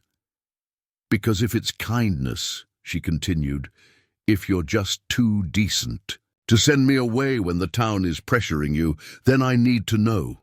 I won't be anyone's burden or obligation." Marcus set down his knife and studied her face, noting the set of her jaw and the way her hands had stilled on the wooden spoon she'd been using. This wasn't casual curiosity. This was a woman who needed to know where she stood so she could plan her next move. "Eleanor," he said carefully, "when you first arrived, I offered you work because it seemed like the right thing to do. A practical arrangement that would benefit us both." She nodded, waiting for him to continue. "But that's not why I want you to stay now." Eleanor's expression didn't change, but Marcus saw something shift in her eyes. Hope, perhaps, or relief. "I want you to stay because this ranch feels different with you here. Better. I want you to stay because I've gotten used to having coffee ready in the morning and coming home to a house that feels alive.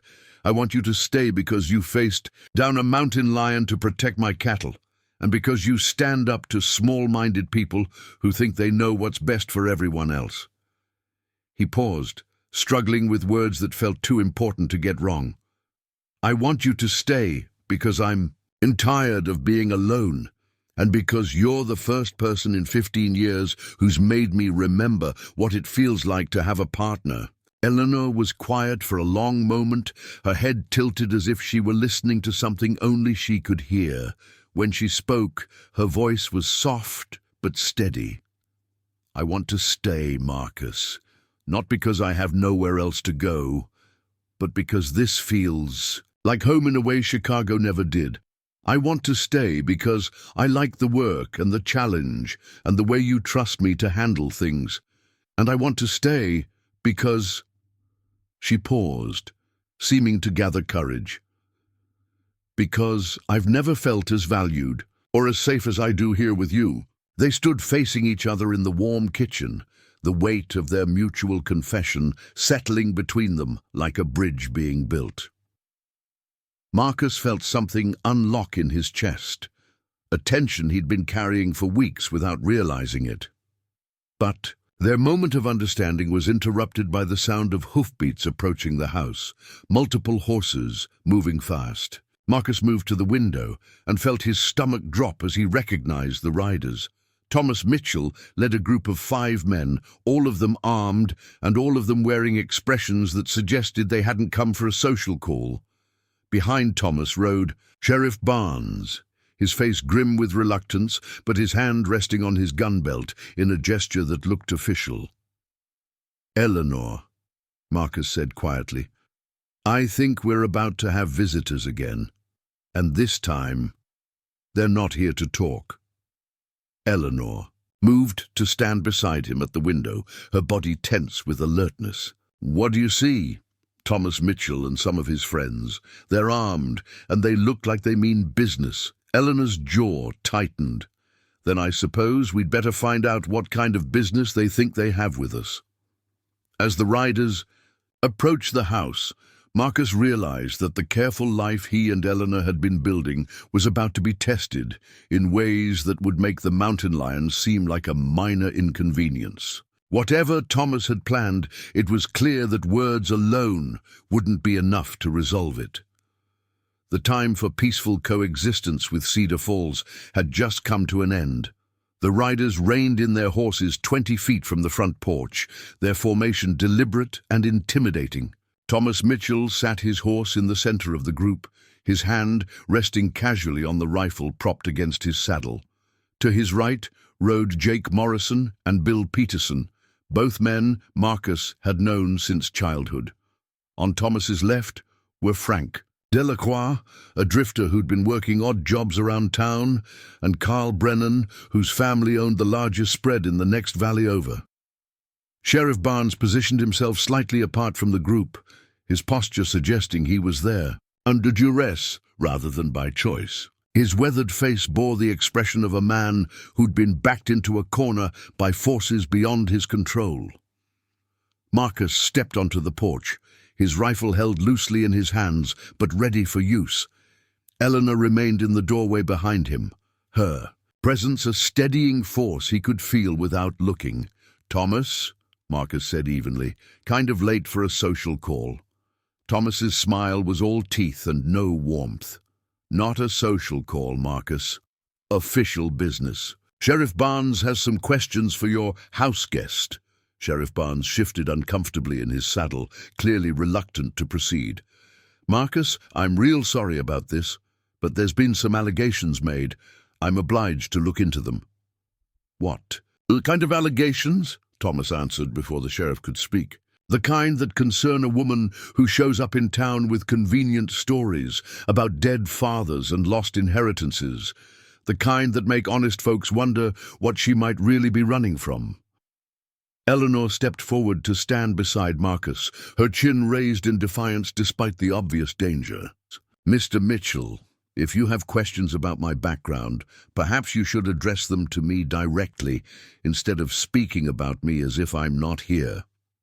Carl Brennan spat tobacco juice into the dirt, his eyes never leaving Eleanor's face. "Mighty. Bold words for someone in your position, lady. Mighty bold indeed. And what position is that, Mr. Brennan?" Eleanor asked calmly. Frank Delacroix leaned forward in his saddle, his hand drifting toward the pistol at his hip. "The position of a woman who's been telling lies about who she is and where she comes from. We did some checking, lady. Asked around. Turns out there's some interesting questions about how your father really died." Marcus felt cold settle in his stomach. "What are you talking about?" Thomas's smile widened. "Tell them, Frank. Tell them what your cousin in Chicago found out when..." He started asking questions. Frank cleared his throat importantly, clearly enjoying his moment in the spotlight. Seems Miss Patterson's father didn't die of a heart attack like she claimed. Seems he died under what the Chicago police called suspicious circumstances. And it seems our Miss Patterson disappeared from the city right around the time they started asking questions about his death. The accusation hung in the evening air like smoke from a grass fire. Marcus felt Eleanor stiffen beside him, but when he glanced at her face, he saw no guilt or fear, only a cold anger that reminded him of winter steel. "Is that so?" Eleanor said quietly. "And what exactly did this mysterious cousin of yours discover about these suspicious circumstances?" Frank shifted nervously, apparently not expecting to be questioned so directly. "Well, that is, the police report said—" "The police report said what, Mr. Delacroix?" Eleanor pressed. "Specifically. Not what someone who told your cousin, but what the actual police report stated." Thomas jumped in when Frank began to flounder. "The report said there were irregularities. Questions about the old man's medication, about who had access to his room the night he died. Questions about a daughter who inherited nothing but debts, but somehow had money for a train ticket west." Eleanor listened to the accusations with the patience of someone who'd heard variations of them before. When Thomas finished speaking, she was quiet for a long moment, her head tilted as if considering her response carefully. "Sheriff Barnes," she said finally, "I assume you're here in an official capacity. Do you have a warrant for my arrest? Documentation of formal charges filed." "Against me?" Sheriff Barnes looked deeply uncomfortable. "Well, no, Miss Patterson, nothing like that. This is more of an inquiry. An inquiry based on what evidence? Hearsay from an unnamed source in Chicago? Gossip passed through multiple hands until it bears no resemblance to truth." Sheriff Barnes glanced at Thomas, who was growing visibly agitated at Eleanor's calm responses. "Miss Patterson, if you could just answer a few questions, clear up any misunderstandings." "I'd be happy to answer questions, Sheriff. But first, I'd like to know who's asking them and why. Because this doesn't feel like an official investigation. It feels like harassment orchestrated by a man who's angry that I didn't collapse into grateful tears when he rejected me." Thomas's face flushed red. "You think this is about you hurting my feelings? Lady, I wouldn't have you if you came with a dowry of gold and cattle. This is about protecting decent folks from a woman who might be a murderer." The word fell between them like a gauntlet thrown down, and Marcus felt something dangerous stir in his chest. These men had come to his property, threatened a woman under his protection, and were now making accusations that could destroy her life, whether they were true or not. "That's enough," Marcus said, his voice carrying the quiet authority of a man who'd faced down rustlers and predators and natural disasters. "You've made your accusations. Now prove them or get off my land." Bill Peterson, who'd been silent up until now, finally spoke up. "Marcus, we're not trying to cause trouble. We're trying to prevent it. If this woman is dangerous—" "The only dangerous thing I see here," Marcus interrupted, "is a group of armed men making threats against an innocent woman based on gossip and speculation." Jake Morrison shifted in his saddle, looking increasingly nervous.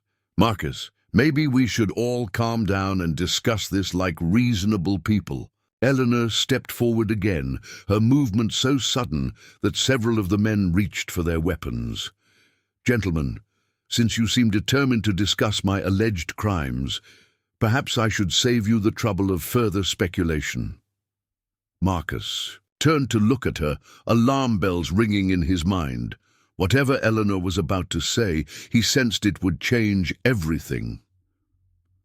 "My father did not die of a heart attack," Eleanor said clearly, her voice carrying across the evening air. "He died from an overdose of laudanum, an overdose that I administered." The silence that followed was absolute except for the restless movements of the horses and the distant sound of cattle settling for the night. Marcus felt the world tilt slightly, as if the ground beneath his feet had suddenly become unreliable. Thomas leaned forward in his saddle, triumph gleaming in his eyes. Well, well, looks like our inquiries were justified after all. But Eleanor wasn't finished speaking. I administered the overdose because my father begged me to. He was dying of cancer that had spread to his bones. The pain was so severe that he couldn't sleep, couldn't eat, could barely think. The doctors said he had perhaps 2 weeks left, and they would be weeks of agony that no medication could touch. Her voice remained steady, but Marcus could hear the old grief beneath the words. He asked me to help him die with dignity instead of suffering. He asked me repeatedly for days until I finally agreed. I gave him enough laudanum to ensure he would sleep peacefully and never wake up. Sheriff Barnes removed his hat and ran a hand through his graying hair. Miss Patterson, that's mercy killing, Sheriff, which is illegal in Illinois, as I well knew when I agreed to help my father. I stayed in Chicago for 2 years after his death, waiting to see if the police would file charges. When they didn't, I thought the matter was closed, but apparently gossip has a longer memory than the law. Carl Brennan spat again, his expression disgusted. So you admit it. You killed your own father. Eleanor turned toward his voice, her composure unshaken. I helped a suffering man find peace when medicine could offer him nothing but prolonged agony. If you consider that murder, then yes, I suppose I killed him. Marcus felt the weight of Eleanor's revelation settle over him like a heavy coat. She had killed someone, legally, morally. It was murder, regardless of the circumstances or the motivation. The woman he'd come to care for, the woman he'd just confessed he wanted to keep in his life, had taken a human life with her own hands. But as he studied her face in the gathering dusk, Marcus realized something that surprised him. The revelation didn't change how he felt about Eleanor. If anything, it deepened his respect for her. She'd made an impossible choice with full knowledge of the consequences, had lived with the weight of that decision for years, and had just confessed to it knowing it might destroy everything she'd built here. That took a kind of courage most people never had to find. Thomas's voice cut through Marcus's thoughts. Well, Sheriff, you going to arrest her or not? Sheriff Barnes looked deeply troubled. Miss Patterson, what you're describing, even if it was mercy, it's still a crime. I may have to... Sheriff, Marcus interrupted, has anyone filed a complaint? Are there warrants outstanding? Because if there aren't, then Miss Patterson's past is her own business. The law doesn't work that way, Marcus, Carl Brennan growled. A crime is a crime, no matter when it happened or who it hurt. Eleanor spoke again, her voice carrying a note of finality. Sheriff Barnes, if you feel you must arrest me, I won't resist, but I want to be clear about something. I'm not sorry for what I did. My father died in peace instead of agony, and I would make the same choice again if faced with the same circumstances. The declaration sent a ripple of shock through the assembled men. Even Thomas seemed taken aback by Eleanor's complete lack of remorse or fear. Marcus stepped closer to Eleanor, positioning himself between her and the mounted men. Sheriff, I think you need to ask yourself whether pursuing this matter serves justice or just satisfies the vindictive desires of men who never liked being told no. Thomas's hand tightened on his rifle. Watch your mouth, Marcus. You're not in a position to make threats. I'm not making threats, Thomas. I'm pointing out facts. You came here with a posse based on rumors and gossip. Miss Patterson has explained the situation honestly and completely. Unless you have evidence of a crime that occurred in this jurisdiction, I suggest you leave my property. Frank Delacroix, emboldened by the group dynamic, pushed his horse forward. And if we don't, you going to fight all of us, Marcus? Marcus raised his rifle slightly, not quite pointing it at anyone, but making his intentions clear. I'm going to defend my home and my guest against anyone who threatens them. How far you want to push, that is up to you. The standoff stretched taut as a wire fence in winter. 6 armed men on horseback facing one man with a rifle and a woman who'd just confessed to killing her father. The evening shadows were lengthening, and Marcus could feel the temperature dropping as the sun disappeared behind the mountains. It was Sheriff Barnes who finally broke the tension. "This has gone far enough. Miss Patterson, I appreciate your honesty, but I need to consult with the territorial attorney about jurisdiction and statute of limitations. Until then, I'm going to ask that you not leave the area." Eleanor nodded calmly. "I have no intention of leaving, Sheriff. This is my home now." Thomas started to protest, but Sheriff Barnes cut him off with a sharp gesture. "That's enough, Thomas. We came here to ask questions, and we got answers. Time to head back to town." As the group prepared to leave, Thomas fixed Marcus with a stare full of malice and promised violence. "This isn't over, Marcus, not by a long shot." "Yes, it is," Marcus replied quietly, "unless you want to make it something more than it already is." The riders departed as the last light faded from the western sky, leaving Marcus and Eleanor alone on the porch. For a long moment, neither of them spoke, both processing what had just occurred and what it might mean for their future. Finally, Eleanor broke the silence. "I suppose you have questions." Marcus looked at her, really looked at her, taking in the proud set of her shoulders, the calm acceptance in her expression, the complete absence of shame or regret for a choice that had undoubtedly haunted her for years. "Just one," he said. "Are you all right?" Eleanor's composure cracked slightly, and Marcus saw tears gathering in her eyes. When I told them, I thought you might what? Might decide I wasn't the kind of person you wanted.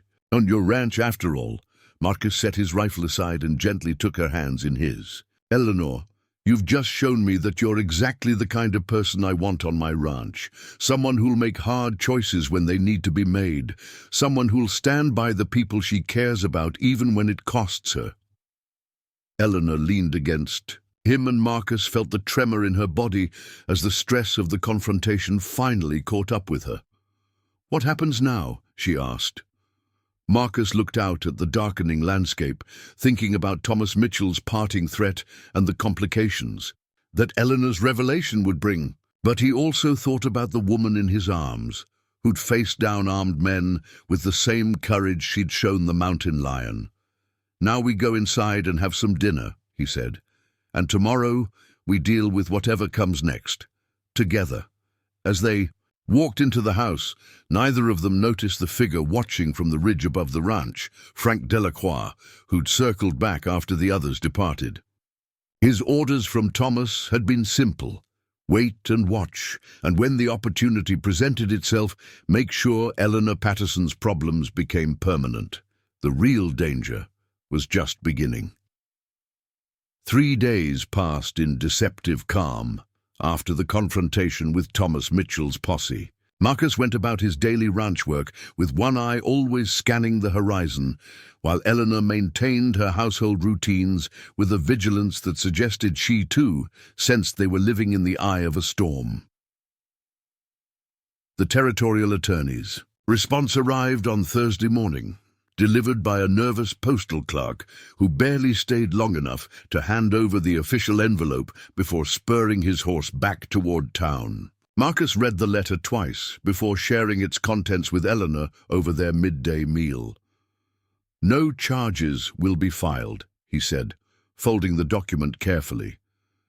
"The attorney says there's insufficient evidence to prosecute a mercy killing that occurred in another territory, especially given the passage of time and lack of complaining witnesses." Eleanor set down her coffee cup with hands that trembled slightly. "So it's over?" "Legally, yes, but I don't think Thomas is going to let it go that easily." Marcus's instincts proved correct that very evening. As darkness settled over the ranch, Eleanor was feeding scraps to the chickens when she heard something that made her freeze in place. The soft whistle of a rope cutting through air, followed by the heavy thud of something large hitting the ground near the barn. She called out to Marcus, who was checking the cattle in the far pasture, but received no response. The ranch had fallen into an unnatural quiet that raised every protective instinct she'd developed during her years of navigating a sighted world through sound and intuition. Moving carefully toward the house, Eleanor heard the unmistakable creak of floorboards on the front porch. Someone was inside, someone who had no business being there. She considered calling out, but something warned her against announcing her presence to whoever had invaded their home. Instead, Eleanor retrieved the shotgun Marcus had taught her to use during their target practice sessions behind the barn. The weapon felt heavy and foreign in her hands, but she'd proven surprisingly accurate once she learned to aim by sound rather than sight. The intruder was in Marcus's office, and from the sounds of shuffling papers and opening drawers, they were searching for something specific. Eleanor positioned herself in the kitchen doorway, the shotgun leveled toward the office entrance, and waited. Frank Delacroix emerged from the office carrying Marcus's cash box and several important-looking documents. He stopped short when he saw Eleanor standing in his path, the shotgun steady in her hands, despite her obvious nervousness. "Well, well," Frank said, his voice carrying an ugly mixture of amusement and menace. "Look what we have here. The killer lady is playing guard dog. Put down what you're carrying and leave," Eleanor said calmly. "I won't ask twice." Frank laughed, a sound devoid of humor. "You're going to shoot me, blind woman? You can't even see where I am. I can hear exactly where you are, Mr. Delacroix, and at this distance, precision isn't particularly important." Frank's laughter died away as he realized she was right. In the narrow hallway between kitchen and office, even a badly aimed shotgun blast would be devastating. "Thomas said you were trouble," Frank muttered. "Should have listened when he said some problems need permanent solutions." Eleanor's finger tightened on the trigger. "Where is Marcus?" "Don't worry about Marcus. He's been taken care of." The words hit Eleanor like a physical blow, but she forced herself to remain focused. "What does that mean?" Frank's silence was answer enough. Eleanor felt something cold and terrible settle in her chest, the possibility that Marcus might be hurt, or worse, because of her presence in his life. "You have two choices, Mr. Delacroix," she said, her voice steady despite the fear clawing at her throat. "You can leave now, or I can end this conversation permanently." Frank shifted slightly, and Eleanor tracked the movement with the shotgun. "Barrel, you ain't got the nerve, lady. Killing a sick old man is one thing. Shooting a healthy man is something else entirely. Try me." Something in Eleanor's tone must have convinced Frank that she meant exactly what she said. He set down the cash box and papers with exaggerated care, his movements slow and deliberate. "This ain't over," he said. "Thomas has plans for you and Marcus both. Plans that don't include you two riding off into the sunset together. Then Thomas had better make peace with disappointment." Frank backed toward the front door, his eyes never leaving the shotgun in Eleanor's hands. "You think you're so smart, don't you? Think you got everything figured out, but you can't see what's coming, and this time that's gonna get you killed." After Frank departed, Eleanor barricaded herself in the house and waited for Marcus to return. Hours passed with no sign of him, and as midnight approached, her worst fears began to seem increasingly likely. Then, just as she was beginning to despair, she heard the familiar sound of Duke's hooves on the ranch road. Marcus appeared in the kitchen doorway, muddy and exhausted but unharmed, and Eleanor threw herself into his arms with relief that left her shaking. "Frank Delacroix was here," she said against his chest. "He was stealing from your office. He said you'd been taken care of." Marcus's arms tightened around her. "3 of them jumped me at the water hole, tied me up and left me for the wolves. Took me hours to work free." He pulled back to look at her face. "Are you hurt? Did he touch you?" "I'm fine, but Marcus, this is escalating beyond harassment. They're not just trying to drive me away anymore. They're trying to eliminate both of us." Marcus nodded grimly. "I know. Found a dead calf in the north pasture with a note tied around its neck. Message was simple. Leave, or this happens to you.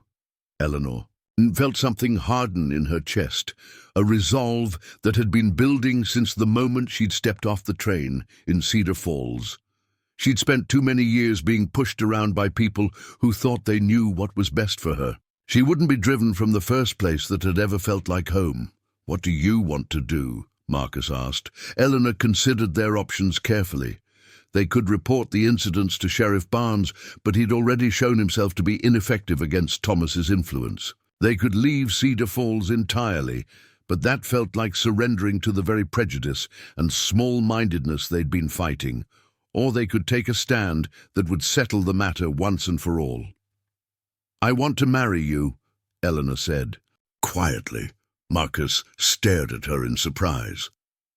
"Eleanor, not because I'm afraid or because I need protection. Because I love you, and because I'm tired of letting other people define what our relationship should be." She reached up to touch his face gently. "But also because a married woman has legal protections that a house guest doesn't, and because it would remove the ammunition they're using against us." Marcus covered her hand with his own. "Are you sure? Marriage is a big step, and not one that should be taken just to spite Thomas Mitchell." Eleanor smiled, the first genuine smile she'd managed since Frank's invasion of their home. "Marcus Whitmore, I've been sure since the day you helped me down from that train platform. Everything since then has just been me waiting for you to catch up." Marcus kissed her then, a kiss that spoke of promises and partnership and a future built on mutual respect rather than social convention. When they broke apart, both of them understood that everything had changed. "Reverend Parker will never agree to marry us," Marcus pointed out practically. "Not after everything that's happened." Eleanor's smile turned mischievous.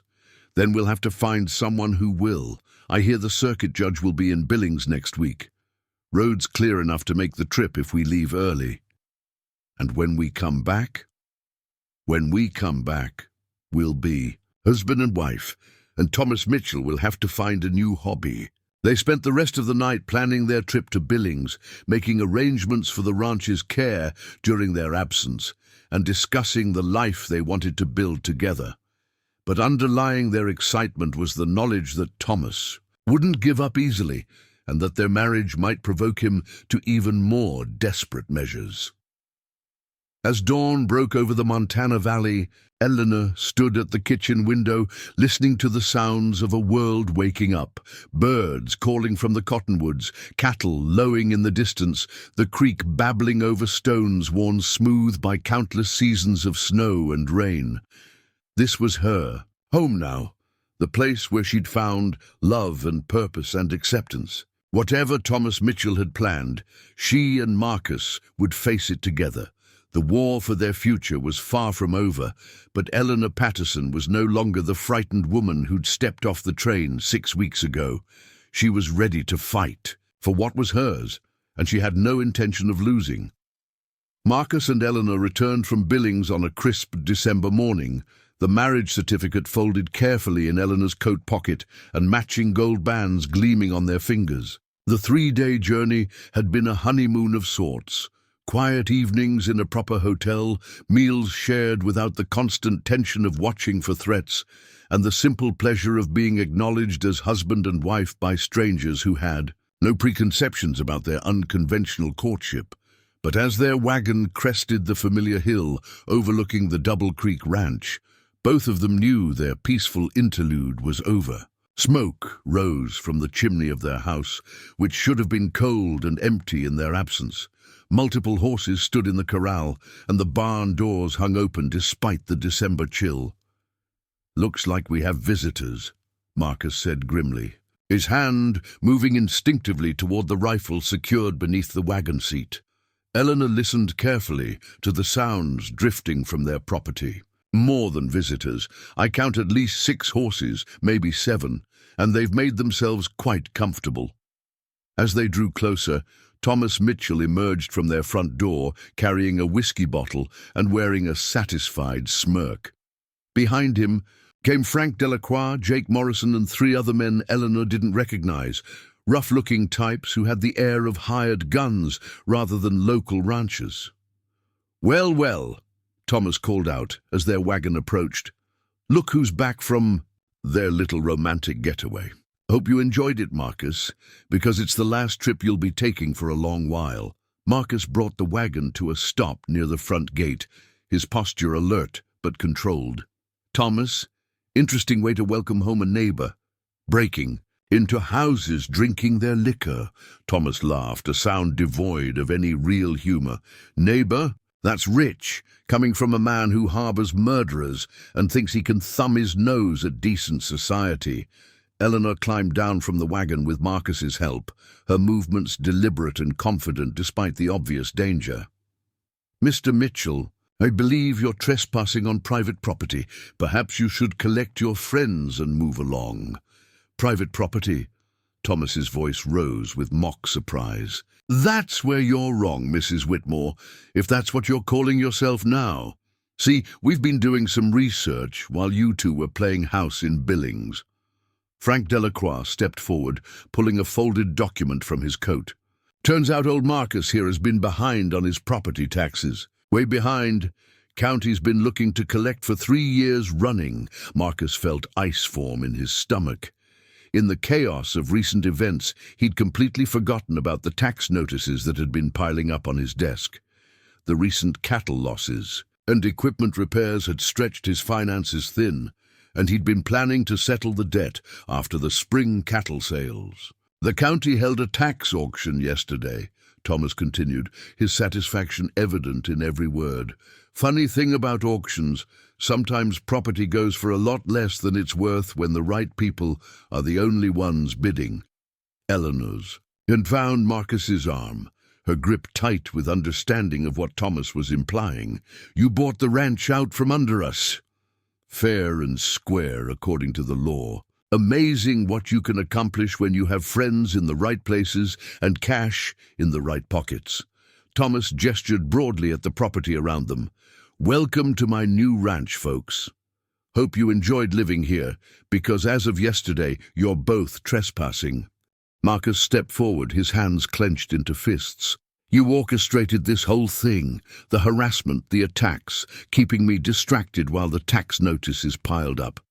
"Guilty as charged," Thomas replied cheerfully, "though I have to say, it worked out better than I expected. Not only do I get this fine piece of property, but I get the satisfaction of watching you and your murderous wife learn what happens to people who think they're better than their neighbors." One of the hired guns, a lean man with cruel eyes and a tied-down holster, moved to stand behind Thomas. "Boss says you've got until sundown to clear out. After that, we start encouraging you to move along." Eleanor spoke quietly, her voice cutting through the winter air like a blade. "Marcus, do you have the deed to this property?" In the house, safe behind the kitchen stove. Eleanor nodded, then turned toward Thomas with a smile that would have warned a wiser man. "Mr. Mitchell, before you get too comfortable in your victory, you might want to examine that deed more carefully." Thomas's smirk faltered slightly. "What are you talking about?" "I'm talking about the fact that this property was deeded to Marcus Whitmore and his heirs. Not just Marcus Whitmore individually, which means that as his legal wife, I now own half of this ranch, and my half can't be sold for his tax debts." The hired gunman looked confused. "Boss, is that right?" Thomas's face had gone pale and frank. Delacroix was frantically examining the documents he'd been so proud of moments before. That can't be right. The county wouldn't make a mistake like that." Eleanor's smile widened. "The county didn't make a mistake, Mr. Mitchell. You did. You assumed that because I'm blind and a woman, I wouldn't understand property law. But I spent 2 years managing my father's estate in Chicago. I know exactly how joint ownership works." Marcus felt a surge of admiration for his wife that almost overwhelmed him. Even in their darkest moment, Eleanor had found a way to outmaneuver their enemies, using nothing but intelligence and legal knowledge. Furthermore, Eleanor continued, as a married woman whose property is being threatened by trespassers, I have the right to defend my home by any means necessary, including deadly force. The hired guns shifted nervously, clearly uncomfortable with the way the situation was developing. Taking property from a man behind on his taxes was one thing. Threatening a legally married woman defending her home was something else entirely. Sheriff Barnes chose that moment to arrive, his horse lathered with sweat from hard riding. He took in the scene with experienced eyes. The hired guns, the open whiskey bottle, Marcus and Eleanor standing together against overwhelming odds.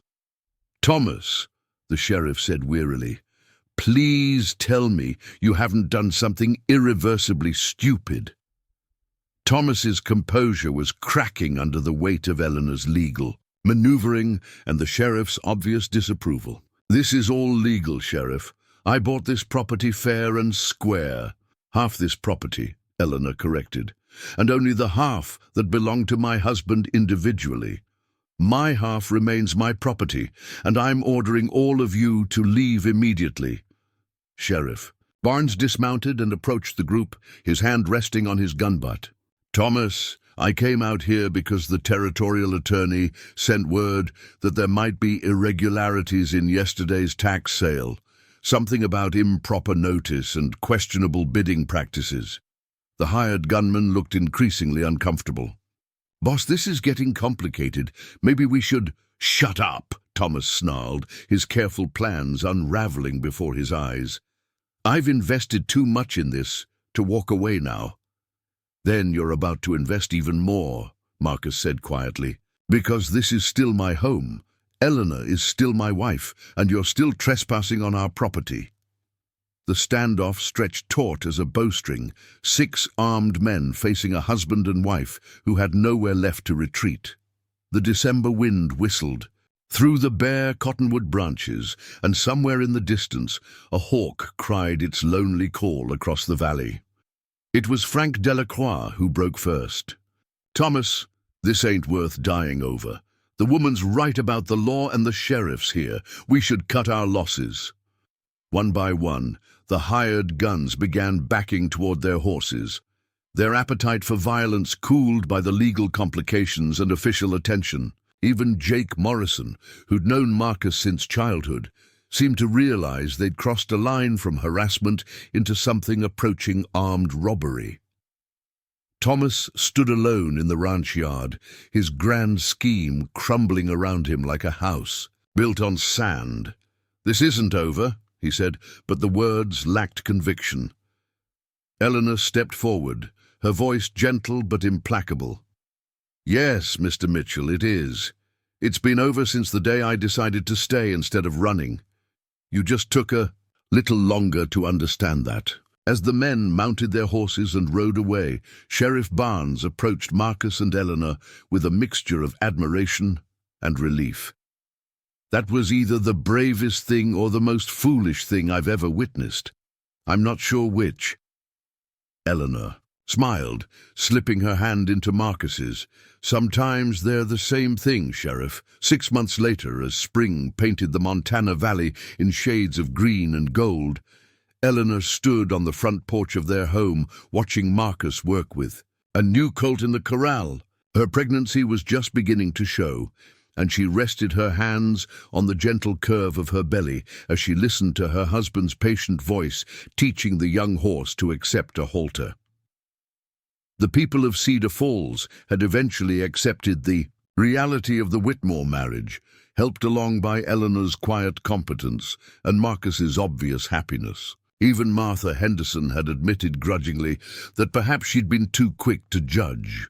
Thomas Mitchell had left town shortly after the confrontation at the ranch, his reputation and his finances both ruined by his obsessive campaign against a woman who'd proven far stronger than he'd imagined. As Eleanor listened to the sounds of her home, cattle lowing in the pasture, chickens clucking in their coop, the creek running clear and cold toward the distant mountains. She reflected on the journey that had brought her here. She'd come to Cedar Falls as an unwanted bride, rejected before she'd even been given a chance. But in finding Marcus, she'd found something far more valuable than the security she'd originally sought. She'd found a partner who valued her for who she was, rather than pitying her for what she couldn't see. She'd found a home where her strength was welcomed rather than feared. And she'd found the courage to fight for what mattered, even when the odds seemed impossible. As Marcus approached the porch, his work with the colt finished for the day, Eleanor smiled at the sound of his familiar footsteps. He climbed the steps and pulled her into his arms, and she felt the solid warmth of a man who'd proven that the best kind of love was the kind that saw past surface differences to the strength beneath. "How was your day, Mrs. Whitmore?" Marcus asked, his voice warm with contentment. Eleanor leaned against him, listening to the steady beat of his heart and the peaceful sounds of their ranch settling into evening. "Perfect," she said simply. "Absolutely perfect." And in the gathering dusk of the Montana Valley, surrounded by the life they'd built together through courage and determination and love, Eleanor knew that she'd finally found exactly where she belonged. Up next, you've got two more standout stories right on your screen. If this one hits the mark, you won't want to pass these up. Just click and check them out. And don't forget to subscribe and turn on the notification bell so you don't miss any upload from us.